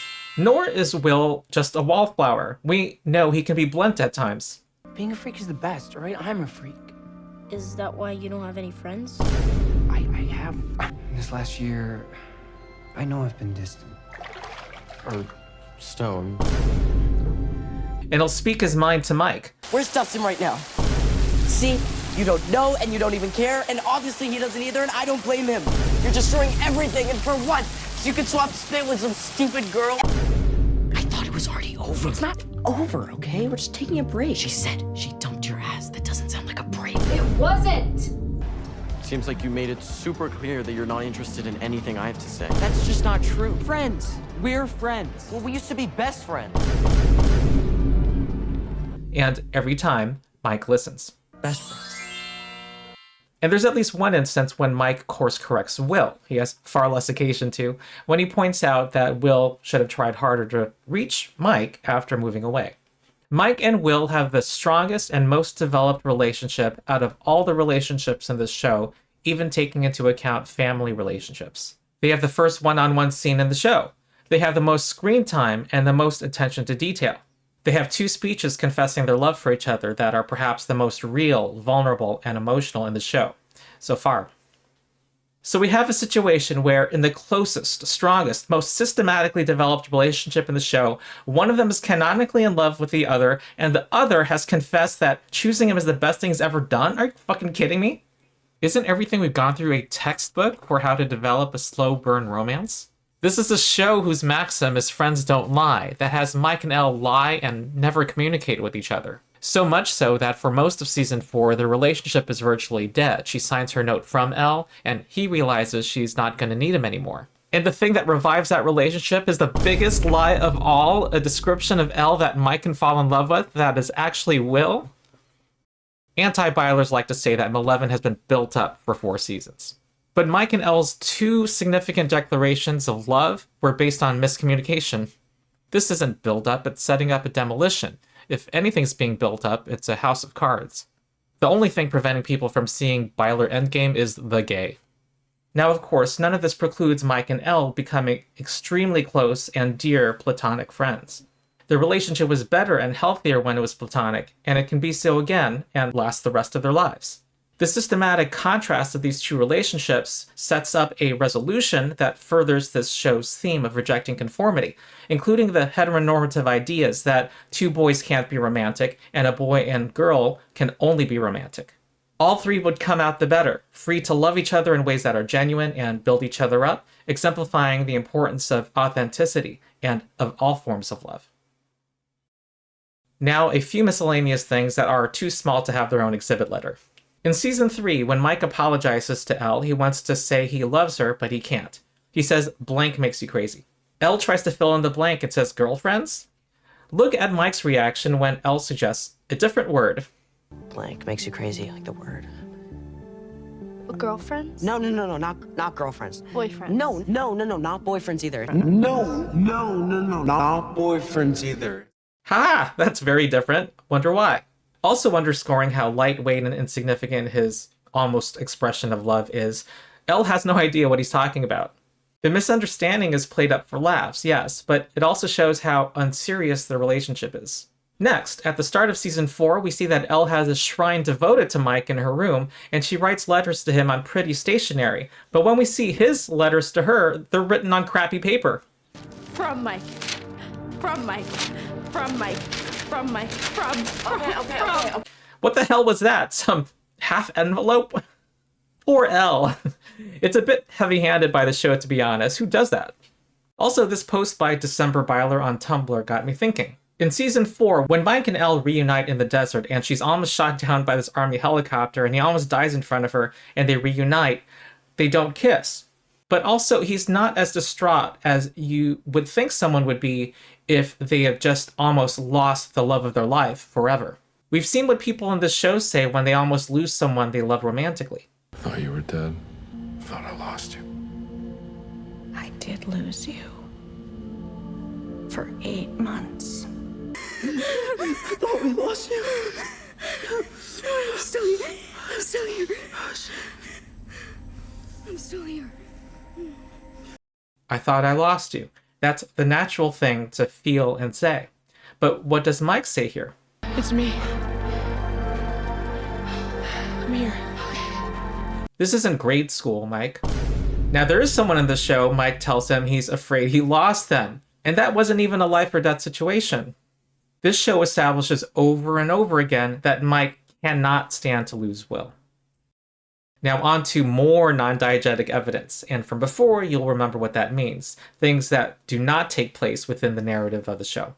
Things inserted by the show creators. Easter eggs, symbols, parallels that suggest a Byler conclusion. As it turns out, everything I'm adding is from Season 4, the gayest season, in chronological order. Mike's bedroom. I already talked about the one-way sign pointing to the closet, and the closet even frames Mike as he reads Elle's letter. We also see no evidence of a shrine to Elle. What we see is apparently one of Will's drawings and muscled fantasy men.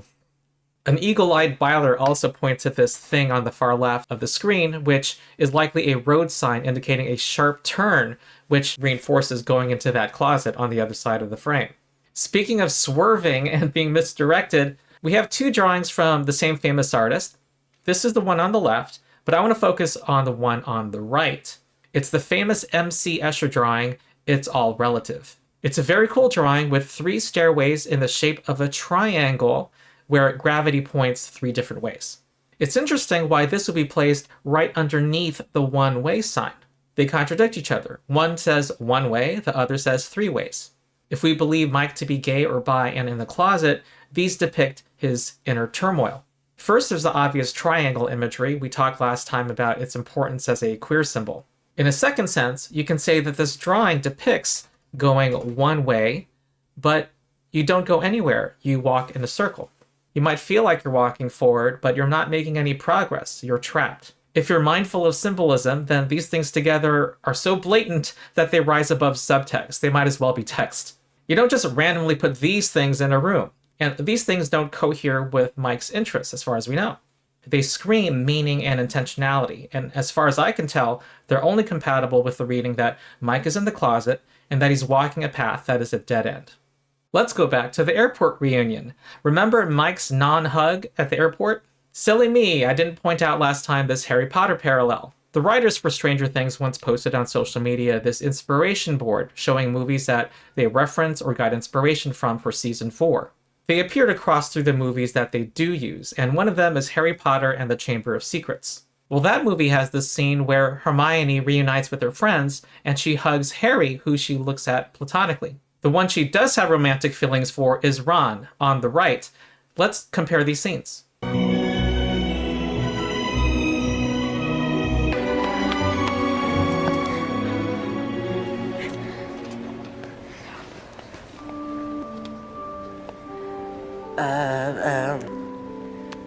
Well, welcome back, Hermione. I don't think I need to make a comment here. Then there's this parallel I saw pointed out in this post by Lovers No Worse on Tumblr.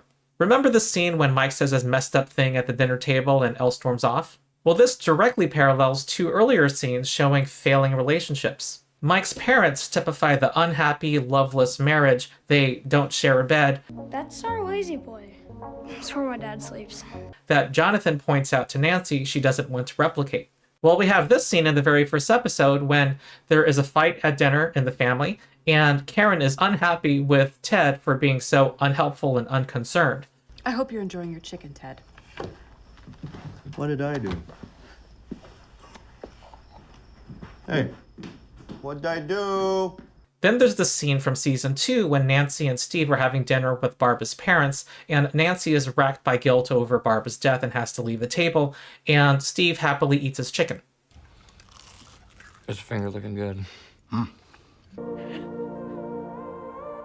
Now, he didn't necessarily need to leave the table at that moment. He had to maintain a cover for Nancy. But we never see him talk to Nancy about what she's going through, and that's probably because he never did. And this attitude of his is what prompts the breakup. Well, here, Elle storms off, and Mike is similarly dissociated from his partner. They're literally being parallel to an unfulfilling marriage and to a relationship that for Nancy is unfulfilling because they're not connecting. Last video, I talked about the story of the Nina opera, which Dr. Brenner explains to Elle, where a woman sees her lover die, and she represses the memory and waits at the train station for him to arrive. An obvious parallel to Mike arriving at the airport, but Elle's lover, his love, did not arrive. Well, as it turns out, in the original opera, Nina's lover was not dead. He was badly wounded and went into hiding, and he returns and Nina's sanity is restored. The Dovers already had their memory loss story to convey to Elle, but they changed it so that Dr. Brenner could say this line. To await her lover's return, a return that would never be. If only Nina could know the truth. As in, there's no point in waiting for Mike's love because it will never come. Completely irrelevant to memory loss, but underscoring that leaving her hope for Mike's love behind was part of her hero journey. Next, remember this triangle on Mike's shirt that has importance in queer history, but also indicates his romantic interest, normally pointing toward Will throughout much of the season? Well, I didn't mention this cool detail last time when, in the van, Will gives his veiled love confession. This scene is from his point of view. It's his confession. So we see a rare instance of the arrow on Mike's shirt pointing away from Will. It reflects Will's belief that Mike's heart is not for him. But remember when Will says Elle commissioned the painting and Jonathan immediately senses a lie, and we switch to Jonathan's point of view, looking at the two of them through the rearview mirror? This is Jonathan representing the outsider who sees the truth. We're shown quite a different picture. Mike's gaze is on Will, who doesn't look back, and he's on the left of the screen, which throughout much of the season meant that arrow was directed at Will. It's a rather clever way to use visual language to show that Will thinks one thing, but the truth is something else. Next, when Robin and Vicky are volunteering at the shelter, Vicky goes on a ramble talking about how badly things are going on with her boyfriend. She then apologizes for talking about it when more important things are happening. I'm so sorry. I am rambling about my dumb boyfriend when there are people out there suffering who need food.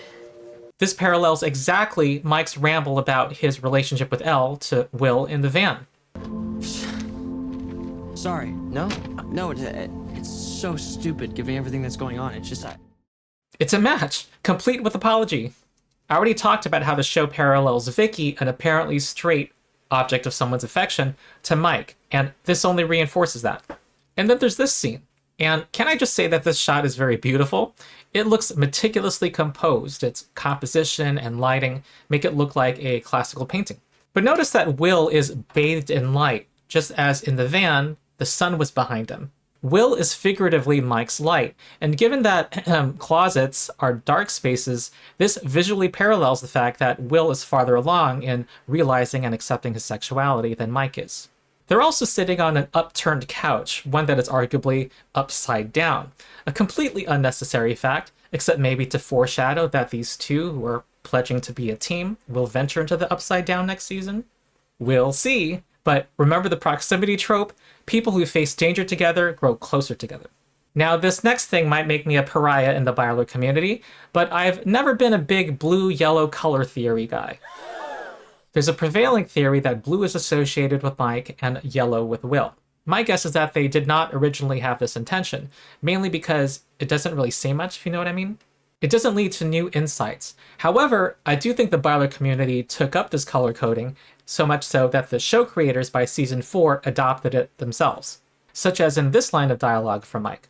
I know you like yellow, but now I'm kind of realizing that it's too much yellow. I know you also like purple, so I got some purple as well, so I kind of did like a 70-30 split kind of thing. A line that serves no purpose, but to show his anxiety about acting like a boyfriend to Elle, and also to symbolize that he's pushing aside thoughts of Will when he's with Elle. However, I only came around to the blue color theory when I saw this shot, and this is a doozy. See if you can catch it. I'm going to play the very last shots of the season and look at the area of the field directly in front of Mike and Will.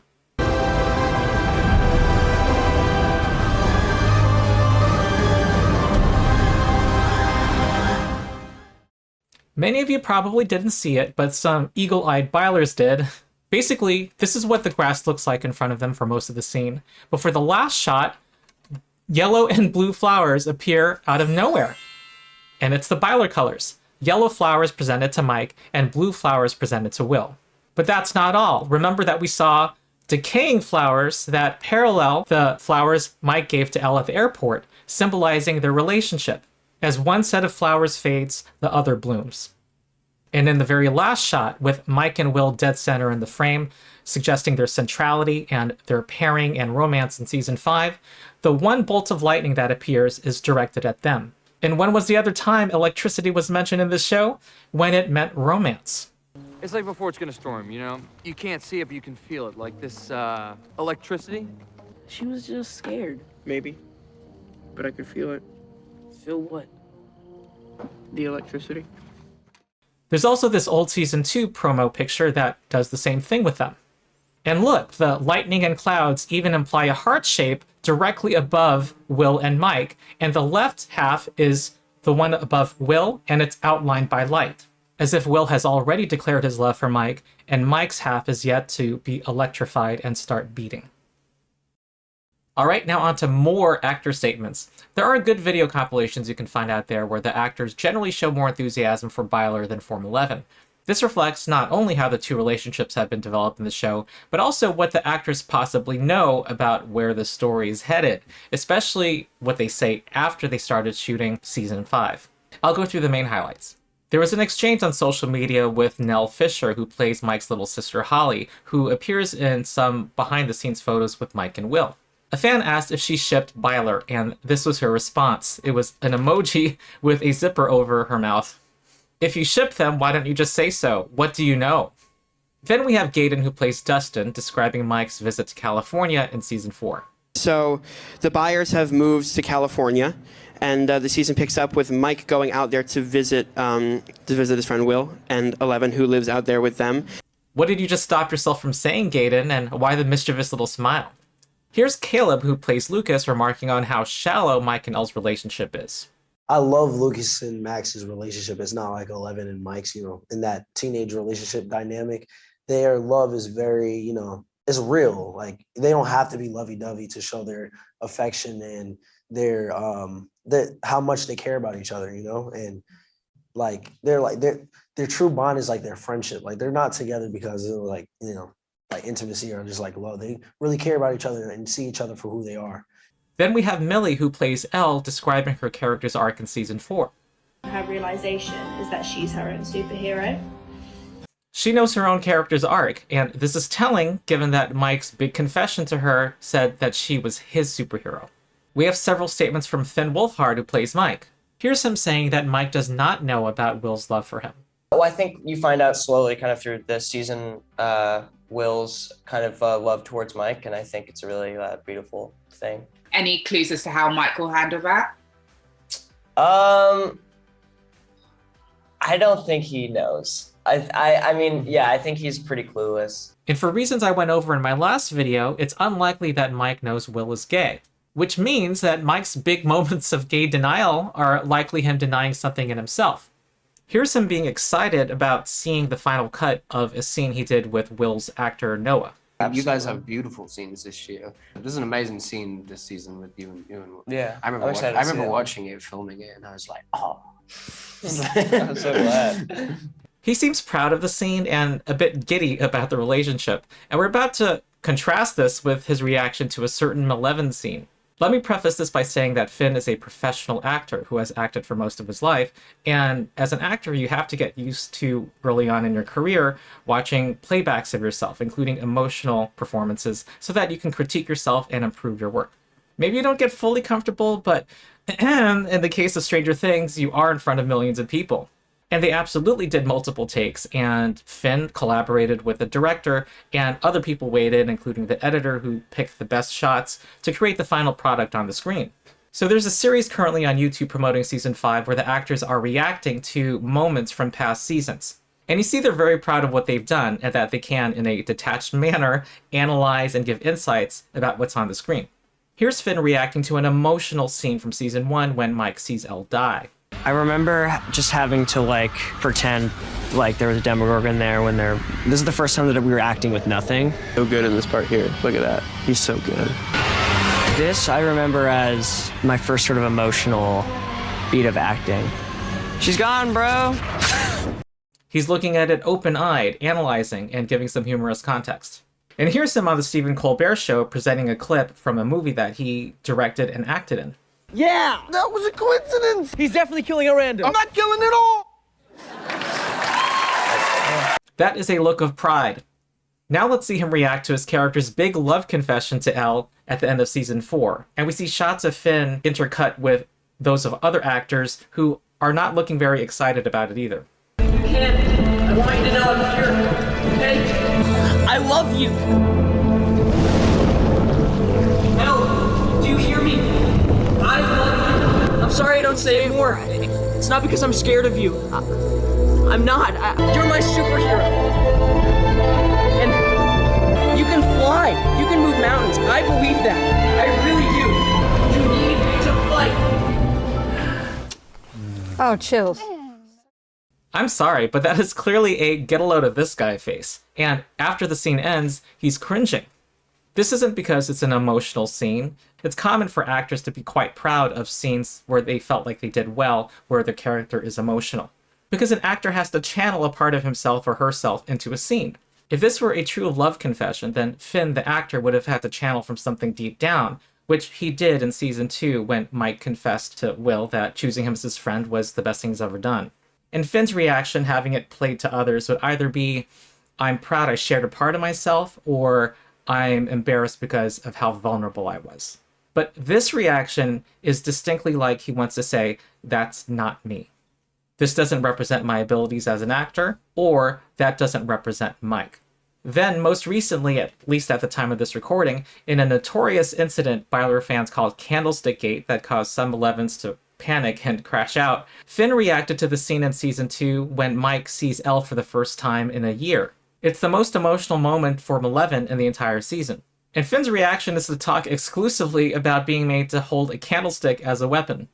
Everyone has a weapon. Could I have a weapon? And they're like, yeah, you could have this candlestick. And they just gave me a candlestick from the table, and I really used it. There's been a running joke on set. There's me, scene 11. This is what it's been building up to this whole time. And Steve's like, who the hell is that? The only thing I can remember is the candlestick, honestly.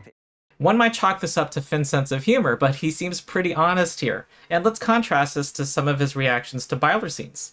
The more connected to him I feel. Oh, I remember this scene. It's not my fault you don't like girls. Damn. This is what he says when Elle dies in season 1. She's gone, bro. Contrast that to this. It was hard for that little kid. Well, don't go out, it's raining. Maybe because Finn is more of a Byler shipper. I wonder why. Then we have Noah Schnapp, who of course is his own category. He's a walking font of excitement who can't help but spill something. Nothing here quite beats the statement at the start of this video, but he keeps opening his big grinning mouth. Here's Noah talking at a convention between the release of volumes 1 and 2 of season 4. If Will's feelings for a certain one of his friends was something that was planned from the beginning, or something that kind of came to be throughout the show?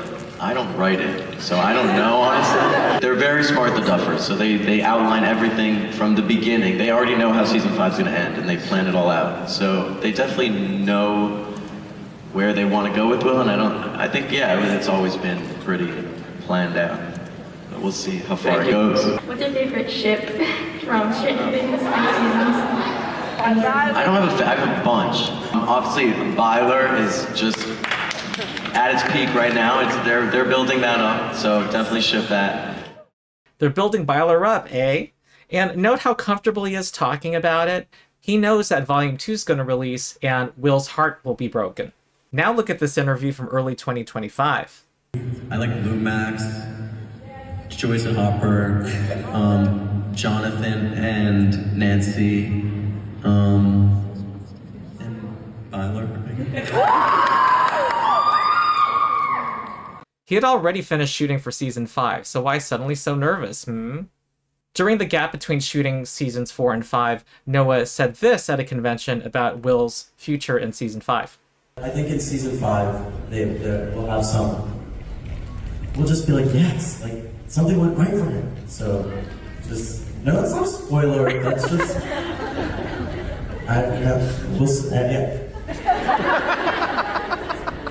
I wonder what that is, Will, given that everything we've been seeing in the promos for season 5 shows that Will is having a terrible time in this season.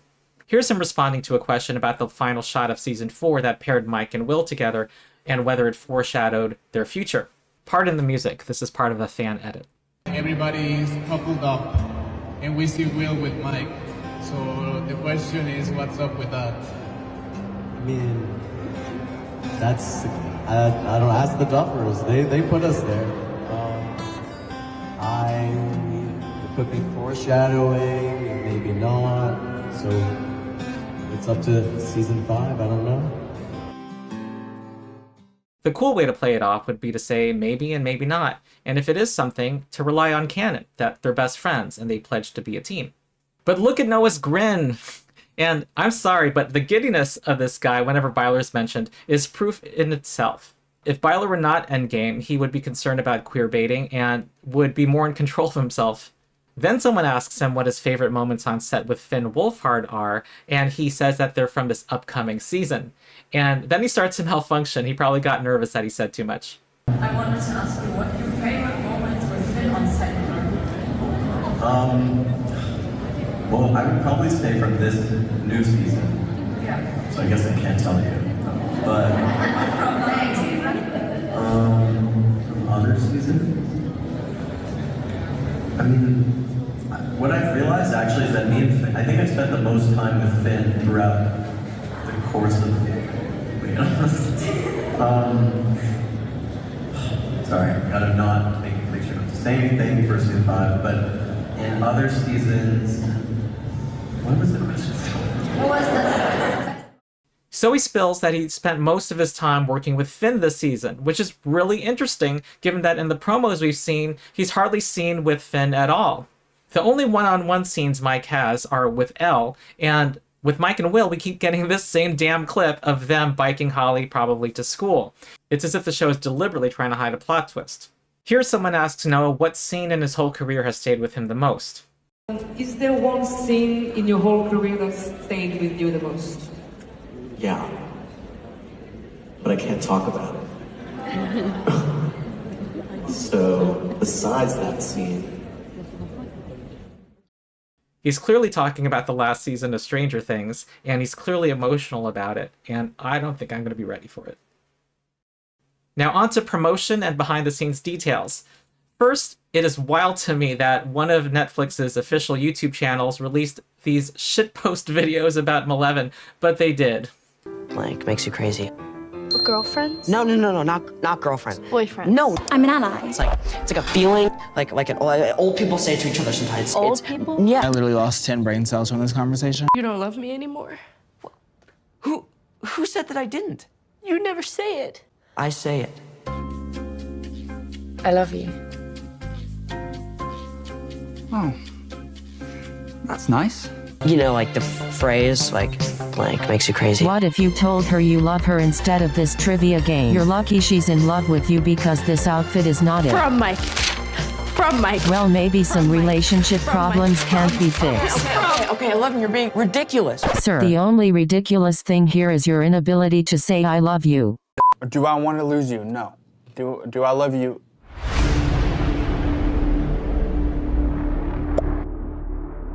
Now that was a good video. Denigrating what many Milevens insist is the main ship of the show. I'll link to them in the description so you can enjoy them in full. Meanwhile, I record this about 1 month before Volume 1 of Season 5 drops, and the bits of promo that we've gotten have been subtly hinting at Byler, so much so that people who hate the ship have been crashing out at times. The problem is, if I try to cover them in full here, this video will be quickly out of date. This is from a video showcasing Stranger Things merch that has LEGO versions of Mike and Will paired together. They've been highlighting the Let's Go Crazy Together line from Season 2 between Mike and Will, a line that's not very well known outside the Byler fandom, as a wink and nudge to Bylers who are in the know. It reminds me of that Vietnam War POW who was being tortured but was forced to say on camera that he was being treated fine, who used Morse code to spell out SOS with his eyelids. It seems like the promo team is trying to secretly communicate with us. And the videos showing the cast reacting to past seasons have had a definite Byler bent.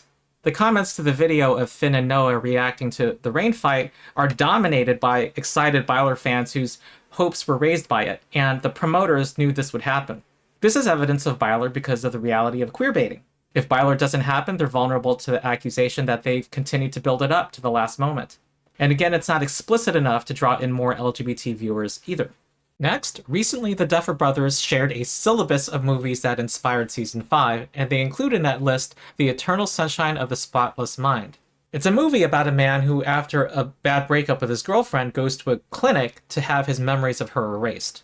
As his memories are erased, we enter his mind as he re-experiences the memories, and he realizes he wants to keep them, the good and the bad. In Season 5, the idea of revisiting memories is almost certainly relevant to Will, who'll be revisiting his time in the Upside Down. And probably more memories that are relevant to the main plot, just as Elle's memories were key to Season 4. And who else in this show besides Mike and Will have a long history of memories with romantic undertones? They cast an 8-year-old Mike and Will, and Jonathan at the time, for what is likely a pivotal episode, number 4, Sorcerer, the Volume 1 finale. If the Duffers do what is hinted at here, looking at an old memory of Mike and Will together with the reenactment, that, along with flashbacks within the show itself, it could be an effective way to bring to the surface what the audience kind of already knows. That Mike and Will's relationship has always been different from their relationships with their other friends, and make them understand that Byler was meant to be all along. And recently, Netflix released Noah's reaction to the rain fight scene, and he says this. He was like such a great friend to him in Season 2, and then I don't know what happened here. The writers have to know that it's a widespread criticism that Mike's character worsens in Season 3, and this is the big moment when he does. If you don't know about Byler, then it just looks like Mike became an asshole. This is a deliberate piece of promo material, so why would they highlight what is seen as a neglectful writing decision if it's not explained in Season 5? The only plausible explanation being, aside from something supernatural, that Mike is dealing with internalized homophobia. And then when I was almost done prepping this video, this comes out. Will is going to be living with Mike this season. Remember that the Byers sold their home at the end of Season 3 when they moved to California. Perhaps at the end of Season 4, the government ordered a quarantine and no one could leave. And since these two families already probably know each other from Mike and Will's friendship growing up, what better place than the spacious middle-class home of Casa Wheeler, or shall we call it Casa Byler? Mike and Will are sitting together, of course, and oh look, there's a rainbow between them. Ow, Megan. Ow, let my hand go. The picture plays up how loud and chaotic the Byers are compared to the Wheelers, probably in order to set up a situation where they have to share rooms, like Mike and Will. This is the forced proximity trope in action. Not only is Will canonically in love with Mike, and the painting light almost certainly gets revealed this season, but they are living together, and they've pledged to be a team this season. There will be a lot of romantic tension and possibilities from jump. And look at Holly reading a book at breakfast. What a nerd. I'm guessing she'll be into D&D, especially with Mike and Will in the house. Mike can be the dungeon master, and Will can draw her characters. All to establish that Holly bonds with Mike and Will, which would raise the stakes if Holly goes missing, which is likely. And the promise that Mike and Will made to each other that they'd be a team is likely going to happen by trying to save her together. I think it'll be easier for we're a team. Friends. Best friends. Next, we see a pair-up of Will and Robin. It'll be amazing to see these two characters support each other and possibly help each other come out in the 1980s. And it's another hint that Will's sexuality and coming out arc will be explored this season. I also show this because it's the only time in the previews we see Will paired up with anyone besides his mom.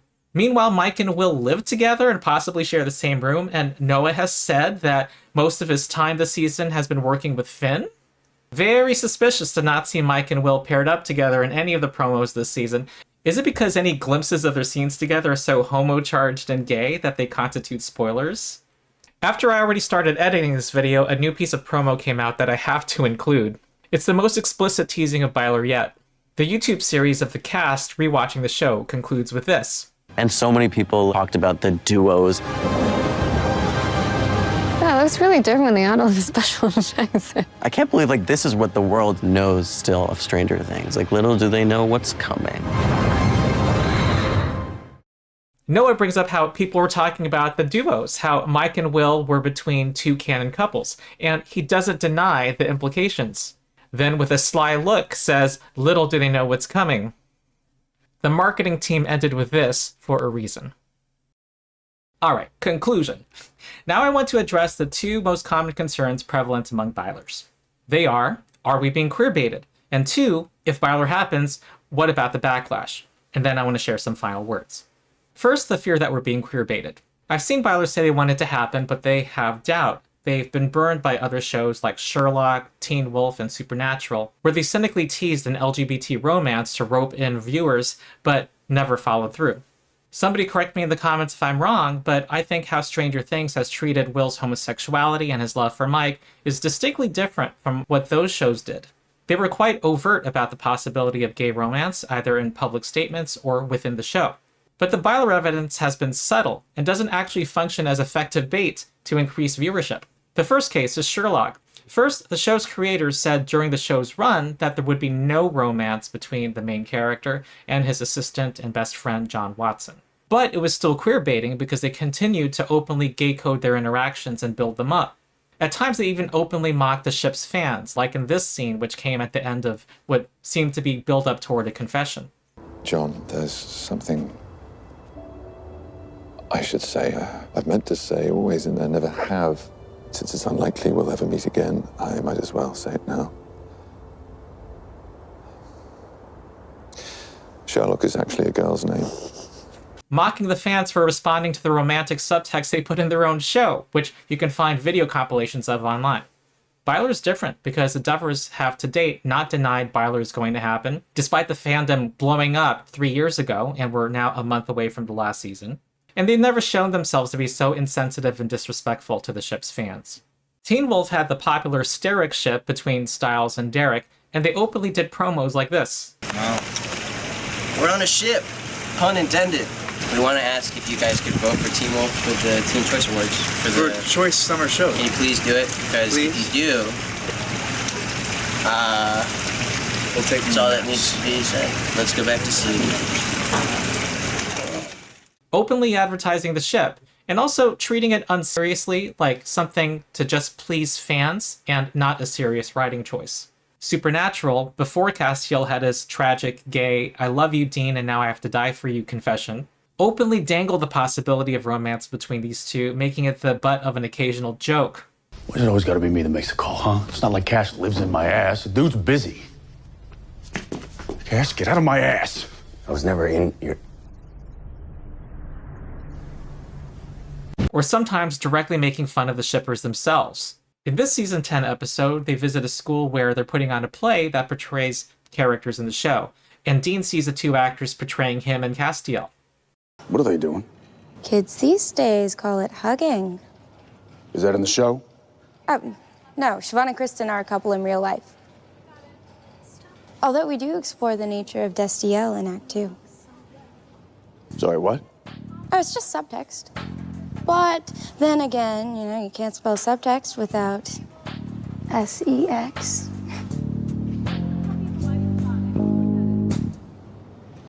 Then the show infamously had Castiel confess his love before dying, furthering the barrier gaze trope.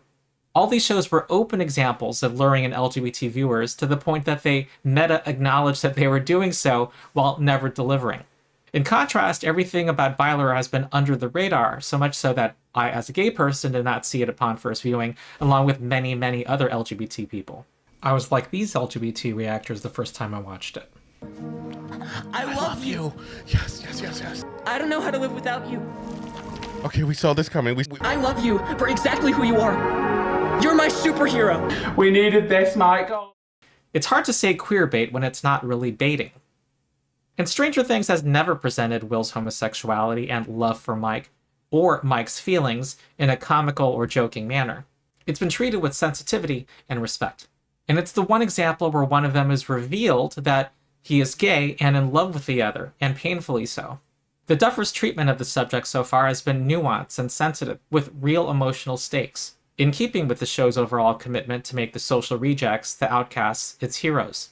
A philosophy that, to my knowledge, is not as central to these other shows. Finally, the responsible thing for the Duffers to do, given that they're socially progressive, is, if Byler is not going to happen, to protect themselves from queerbaiting accusations by making clear it's not going to happen now, if not 3 years ago. A couple months ago, within days after season 2 of Wednesday dropping, the creators made clear that there's not going to be a romance between Wednesday and Enid. Also, just a couple days before I recorded this, the Duffers came out and said that Eddie Munson is not making a return to season 5. And I think there's been much more speculation about Byler than there has been about Eddie coming back to life. So if Byler's not happening, then we would think that Duffers would have dismissed its possibility by now. But they haven't. And the fact that the promos for season 5 continue to subtly tease at Byler makes a non-Byler endgame more unlikely. Another thing I hear expressed among Bylers is a doubt that 2 apparently straight white men will be responsible for a groundbreaking and sensitive portrayal of 2 boys coming out, including potentially a complex arc of Mike going through internalized homophobia. Or there's doubt that Netflix would not allow it, that this megacorporation that cares about the bottom line would not want to offend a conservative part of its audience. But this show has given us the mislead on Steve and Robin being a romantic pair. And they also showed us a seemingly straight character in Vicky, who turned out not to be, which also introduced the concept of bisexuality to the broader audience. So Byler wouldn't be breaking new ground necessarily, and you could even say they were preparing audience expectations for Byler by introducing these things. Perhaps even with the Steve and Robin situation, trial ballooning the idea and measuring the audience's reaction to it, which they accepted. We might literally have a scene between Robin and Will this season where Robin shares that at one time she thought the person she was interested in was straight because she saw her with someone of the opposite sex, which could get the gears turning in Will's mind and the audience's mind. Okay, but the bottom line for me is the Duffer Brothers' track record in treating LGBT characters and themes sensitively and respectfully. And it can't be said enough that this show is ultimately about uplifting the outcast and the marginalized. Starting in the first season, it villainizes bullies. Its heroes are nerds and misfits. It extols being yourself and not trying to fit in. Being a freak is the best, right? I'm a freak. It presents hysteria fueled by religious fundamentalism and ignorance as an obstacle to our heroes. Eddie, the town pariah, is a hero. Lucas, who tries to fit in with the popular crowd, rejects it. I thought thought I wanted to be like you. Popular, normal. But it turns out, I was just a raging psychopath. The show's called Stranger Things, not Stranger Things. On January 29, 2017, at the Screen Actors Guild Awards, David Harbour, who plays Hopper, gave a memorable speech on behalf of the cast when they won the award for Outstanding Performance by an Ensemble. This speech has been circulating a lot recently, but I want to give the contemporaneous context for it. It was an explicitly political speech that 9 days into Trump's first presidential term was a lead actor of this series polemicizing against Donald Trump and neo-Nazis. On January 20th, the day of Trump's inauguration, neo-Nazi and fascist Richard Spencer was talking to the press when this happened.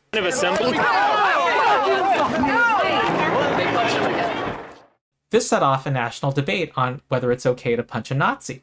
Of course it is. We have a proud American tradition of fighting Nazis. Then, on January 27th, Trump signed into law Executive Order 13769, also known as the Muslim ban, banning people from several predominantly Muslim countries from entering the country. From January 28th to February 4th, people occupied airports and protested across the country, demanding the release of people so they could enter the United States. So it was with these events in mind that David Harbour said this. As we act in the continuing narrative of Stranger Things, we 1983 Midwesterners will repel bullies. We will shelter freaks and outcasts, those who have no homes. We will get past the lies. We will hunt monsters. And when we are at a loss amidst the hypocrisy and the casual violence of certain individuals and institutions, we will, as per Chief Jim Hopper, punch some people in the face when they seek to destroy the meek and the disenfranchised and the marginalized. And we will do it all with soul, with heart, and with joy. We thank you for this responsibility. Thank you. This was Stranger Things polemicizing against racism and xenophobia and standing up for humane values at a moment it was needed. And it's only more needed today, when Trump and his movement are undeniably fascist, and there is a movement to reverse progress for LGBT plus equality and other progress. It would be hugely impactful for one of the world's biggest shows to take a bold stand. To show two gay boys having the courage to love each other, possibly openly, in a small town in the 1980s. The time of intense anti-gay hysteria and the horror of the AIDS pandemic, defying the bullies and hate and fear of the town of Hawkins to save it. In a show where Vecna torments people by feeding into their insecurities and self-hate, he's likely going to tap into Will's feeling that he's a mistake and is not worthy of love. It would be bold for Stranger Things to show that Will's coming out and Mike's love for him. Will literally says that it's Mike who gives him the strength to fight on, that not only love, but gay love saves the world. And would show that there are powerful, meaningful human relationships that can be had outside of traditional nuclear families, including for a boy and girl who once had a childhood romance that was sweet, but has since faded, who can now have a deeply rewarding and loving lifelong friendship. This would be the ultimate and most powerful way the show can uplift the outcasts and the marginalized. Not to do so would mean showing an abused, traumatized gay boy who, despite giving love to others, never feels like he's going to have love himself, being proven right. His love would simply be the device to allow a conventional straight romance to succeed, while his love and life will be sacrificed so that the rest of the world can be safe and happy. It would be the worst example of the bury your gays trope of all time. And in today's political climate, it would give the homophobes and the fascists what they want.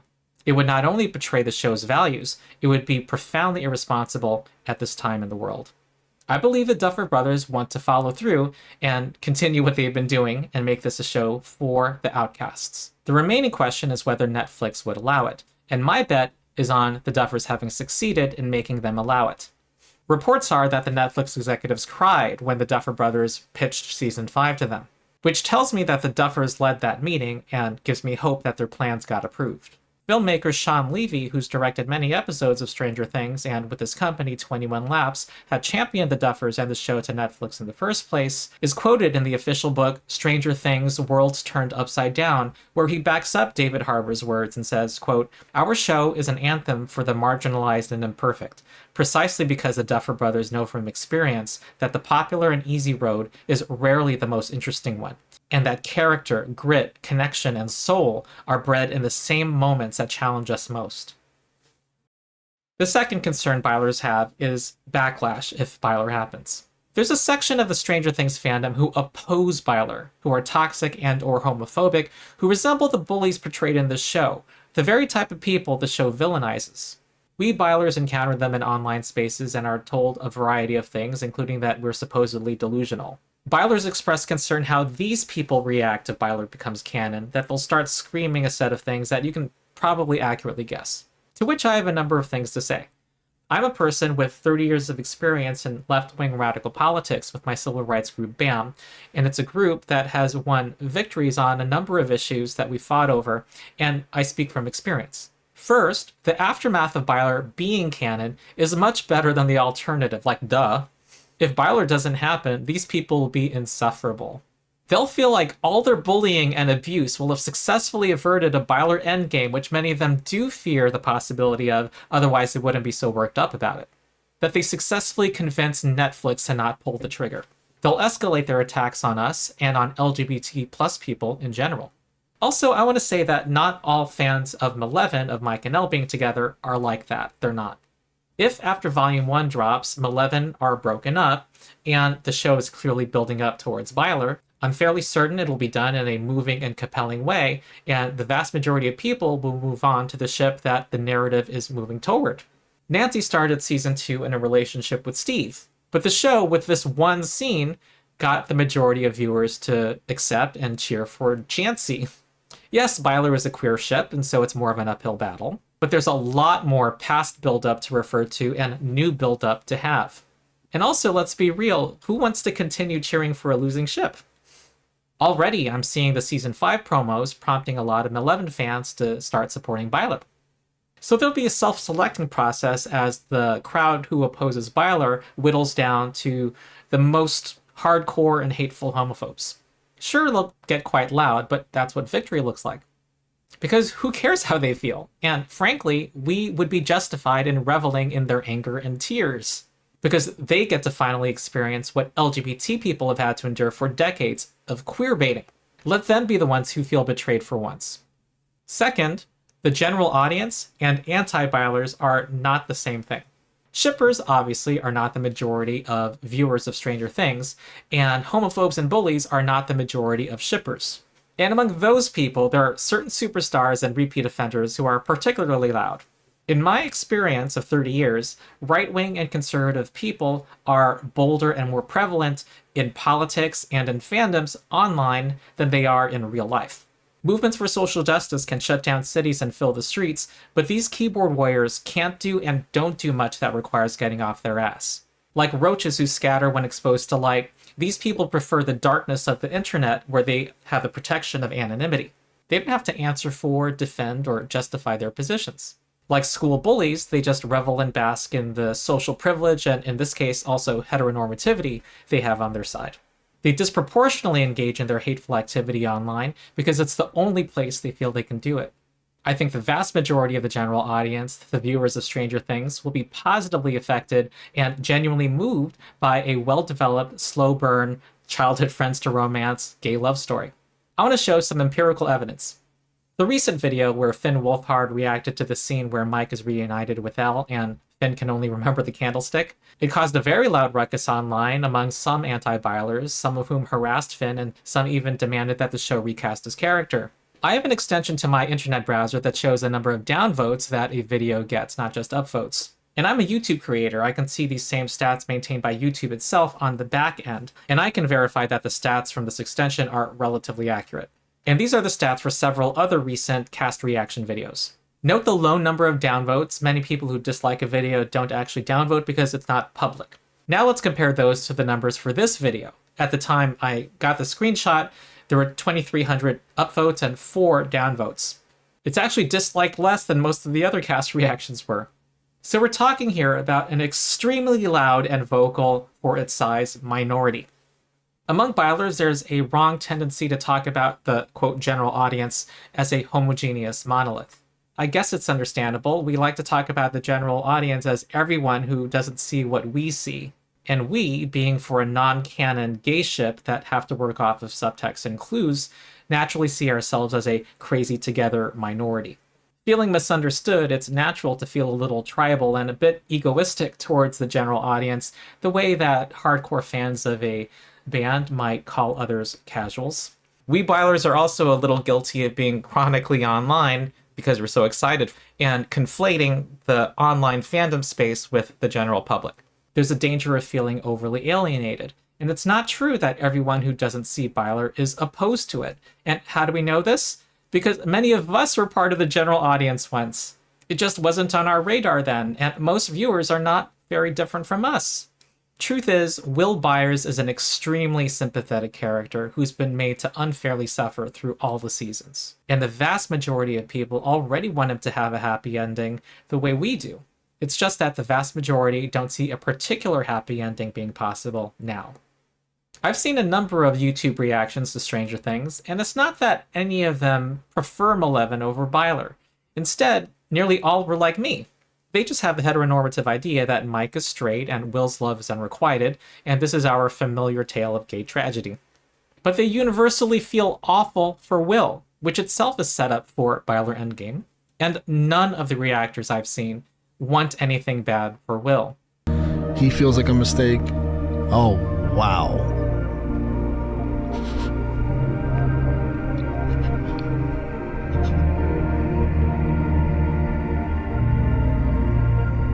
Oh my God.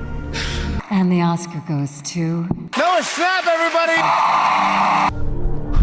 Oh, fuck. We are unworthy of how beautiful that scene was. Particularly the performance of at the end there. Give Noah Schnapp everything. Give him everything. Fucking Michael's so oblivious. He's like, oh, thanks, Will. I feel better. Will turns around because he just poured his heart out in the darkness, and he's crying his fucking life away. I need a break after that Will Michael scene. I can't believe that scene was right like so early in the episode. I'm supposed to just watch the rest of the episode with a clear mind. No, I can only think about Will, that precious boy. Oh, Will. I feel bad for your cries, Will. If she was mean to you or she seemed like she was pushing you away. Dude, please stop talking before I cry.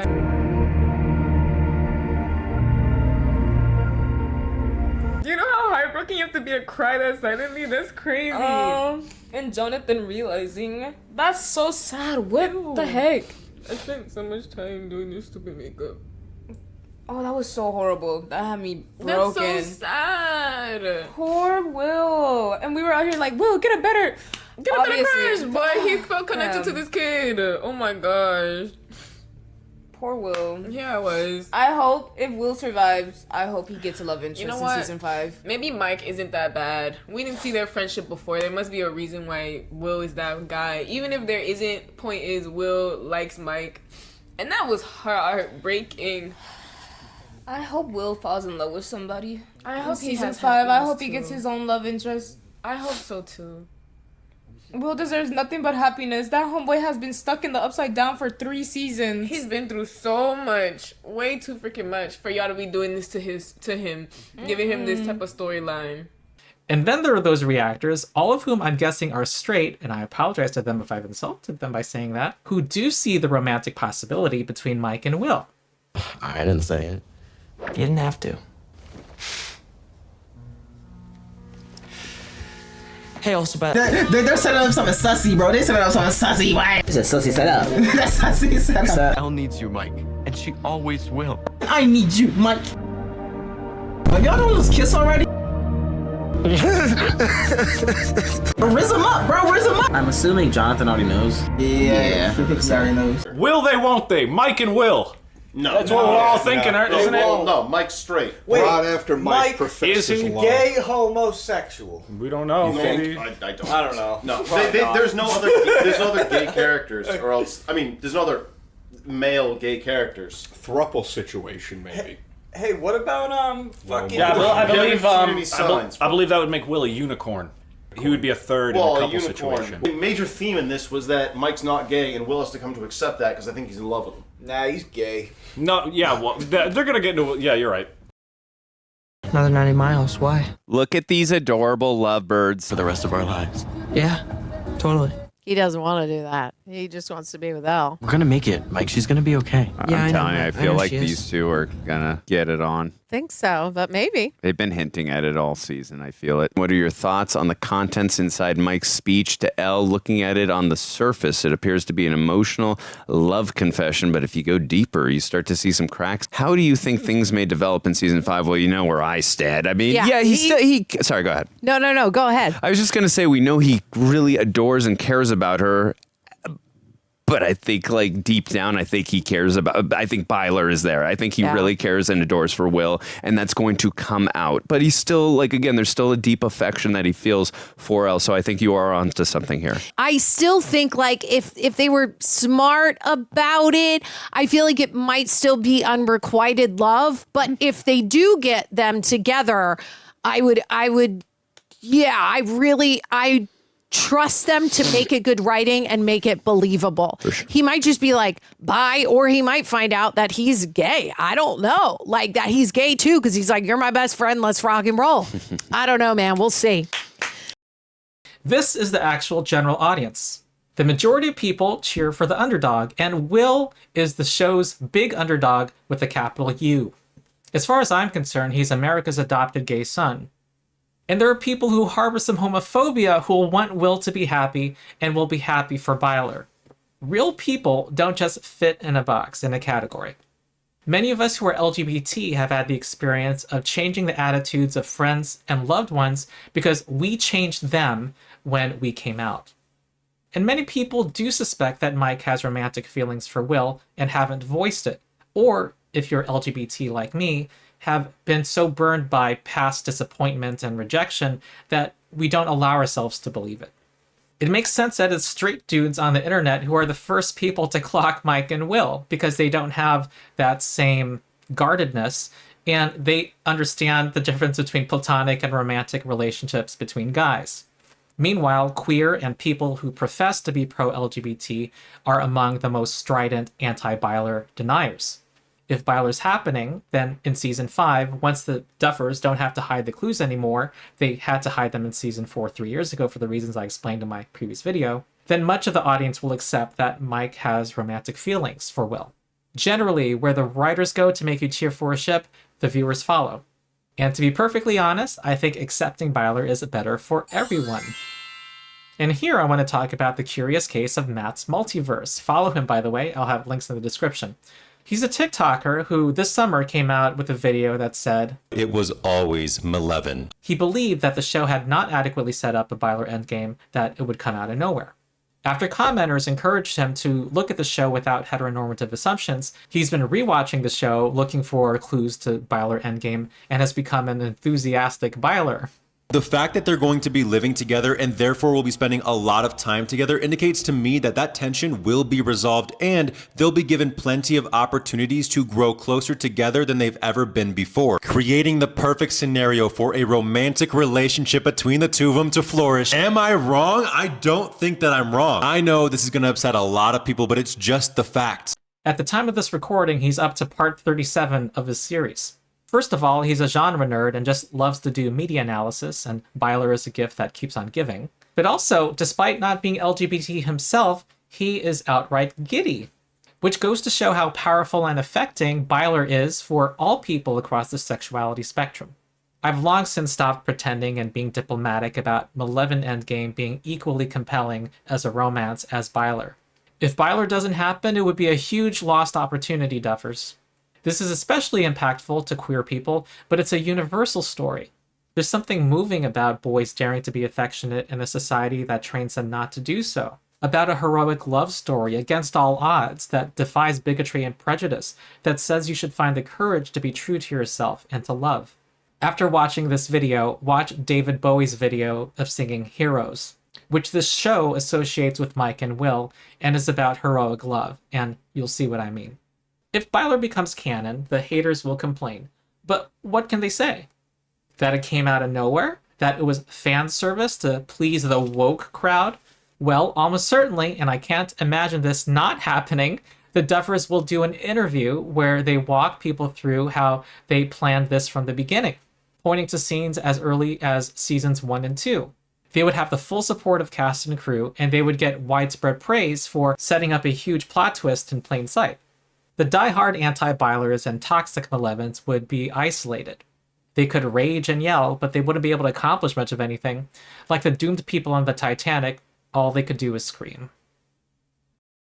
Third, after talking about the toxic anti-Bylers and the general audience, I want to point out that the people whose reaction matters most is ourselves. What matters most for LGBT plus equality is what we do in the end. Attitudes can change, and we got from the 1980s to now somehow, and it's because our communities have continued to come out and stay out and be proud of who we are. In the end, watching TV is a passive act. What matters for LGBT equality is the heroic decisions we make in our personal lives and in the political realm. But Byler being canon can be a victory and be a monument that inspires us to be the heroes that we can and must be. If Byler's canon, it will sway the majority of the viewers to support it. And it will show that if we fight to be our true selves and fight for the freedom of everyone to be who they are and love whomever they choose, we can get the majority of people to support us, or at least not stand in the way. Now I'm about to show a picture on the screen that is not confirmed to reveal what it suggests, that might reveal whether Will Byers has a happy ending in the show. If you hate spoilers, I suggest you go to the timestamp that's on the screen to get to my final words.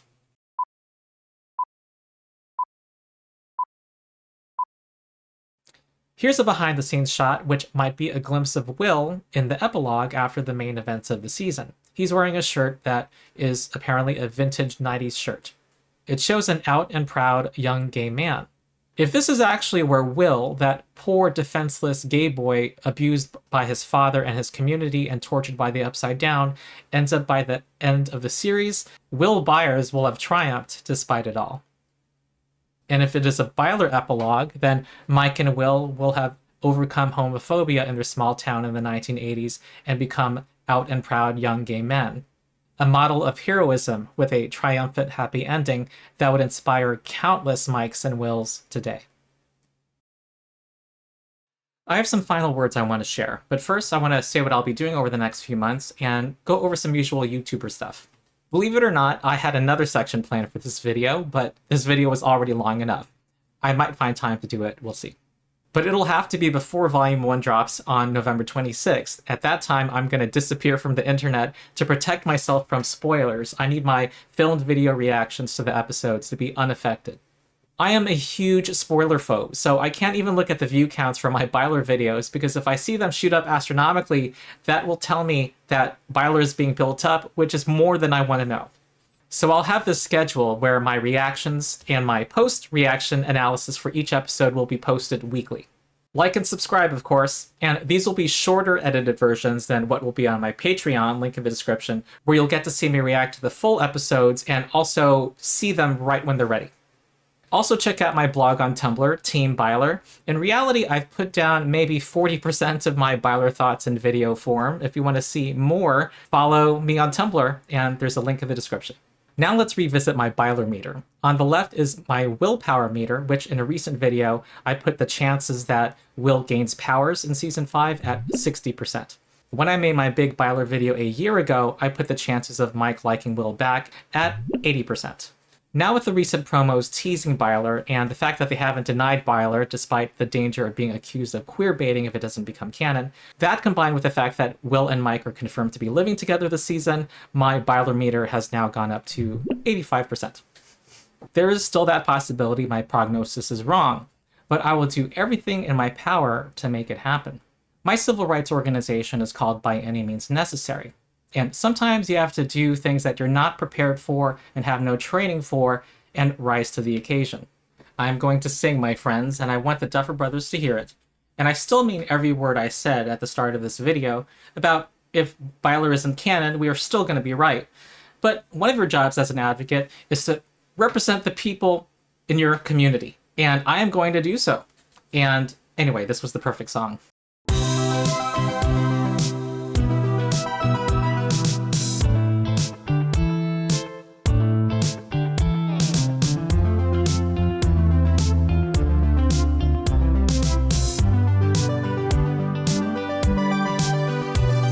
A Duffers, I have a question.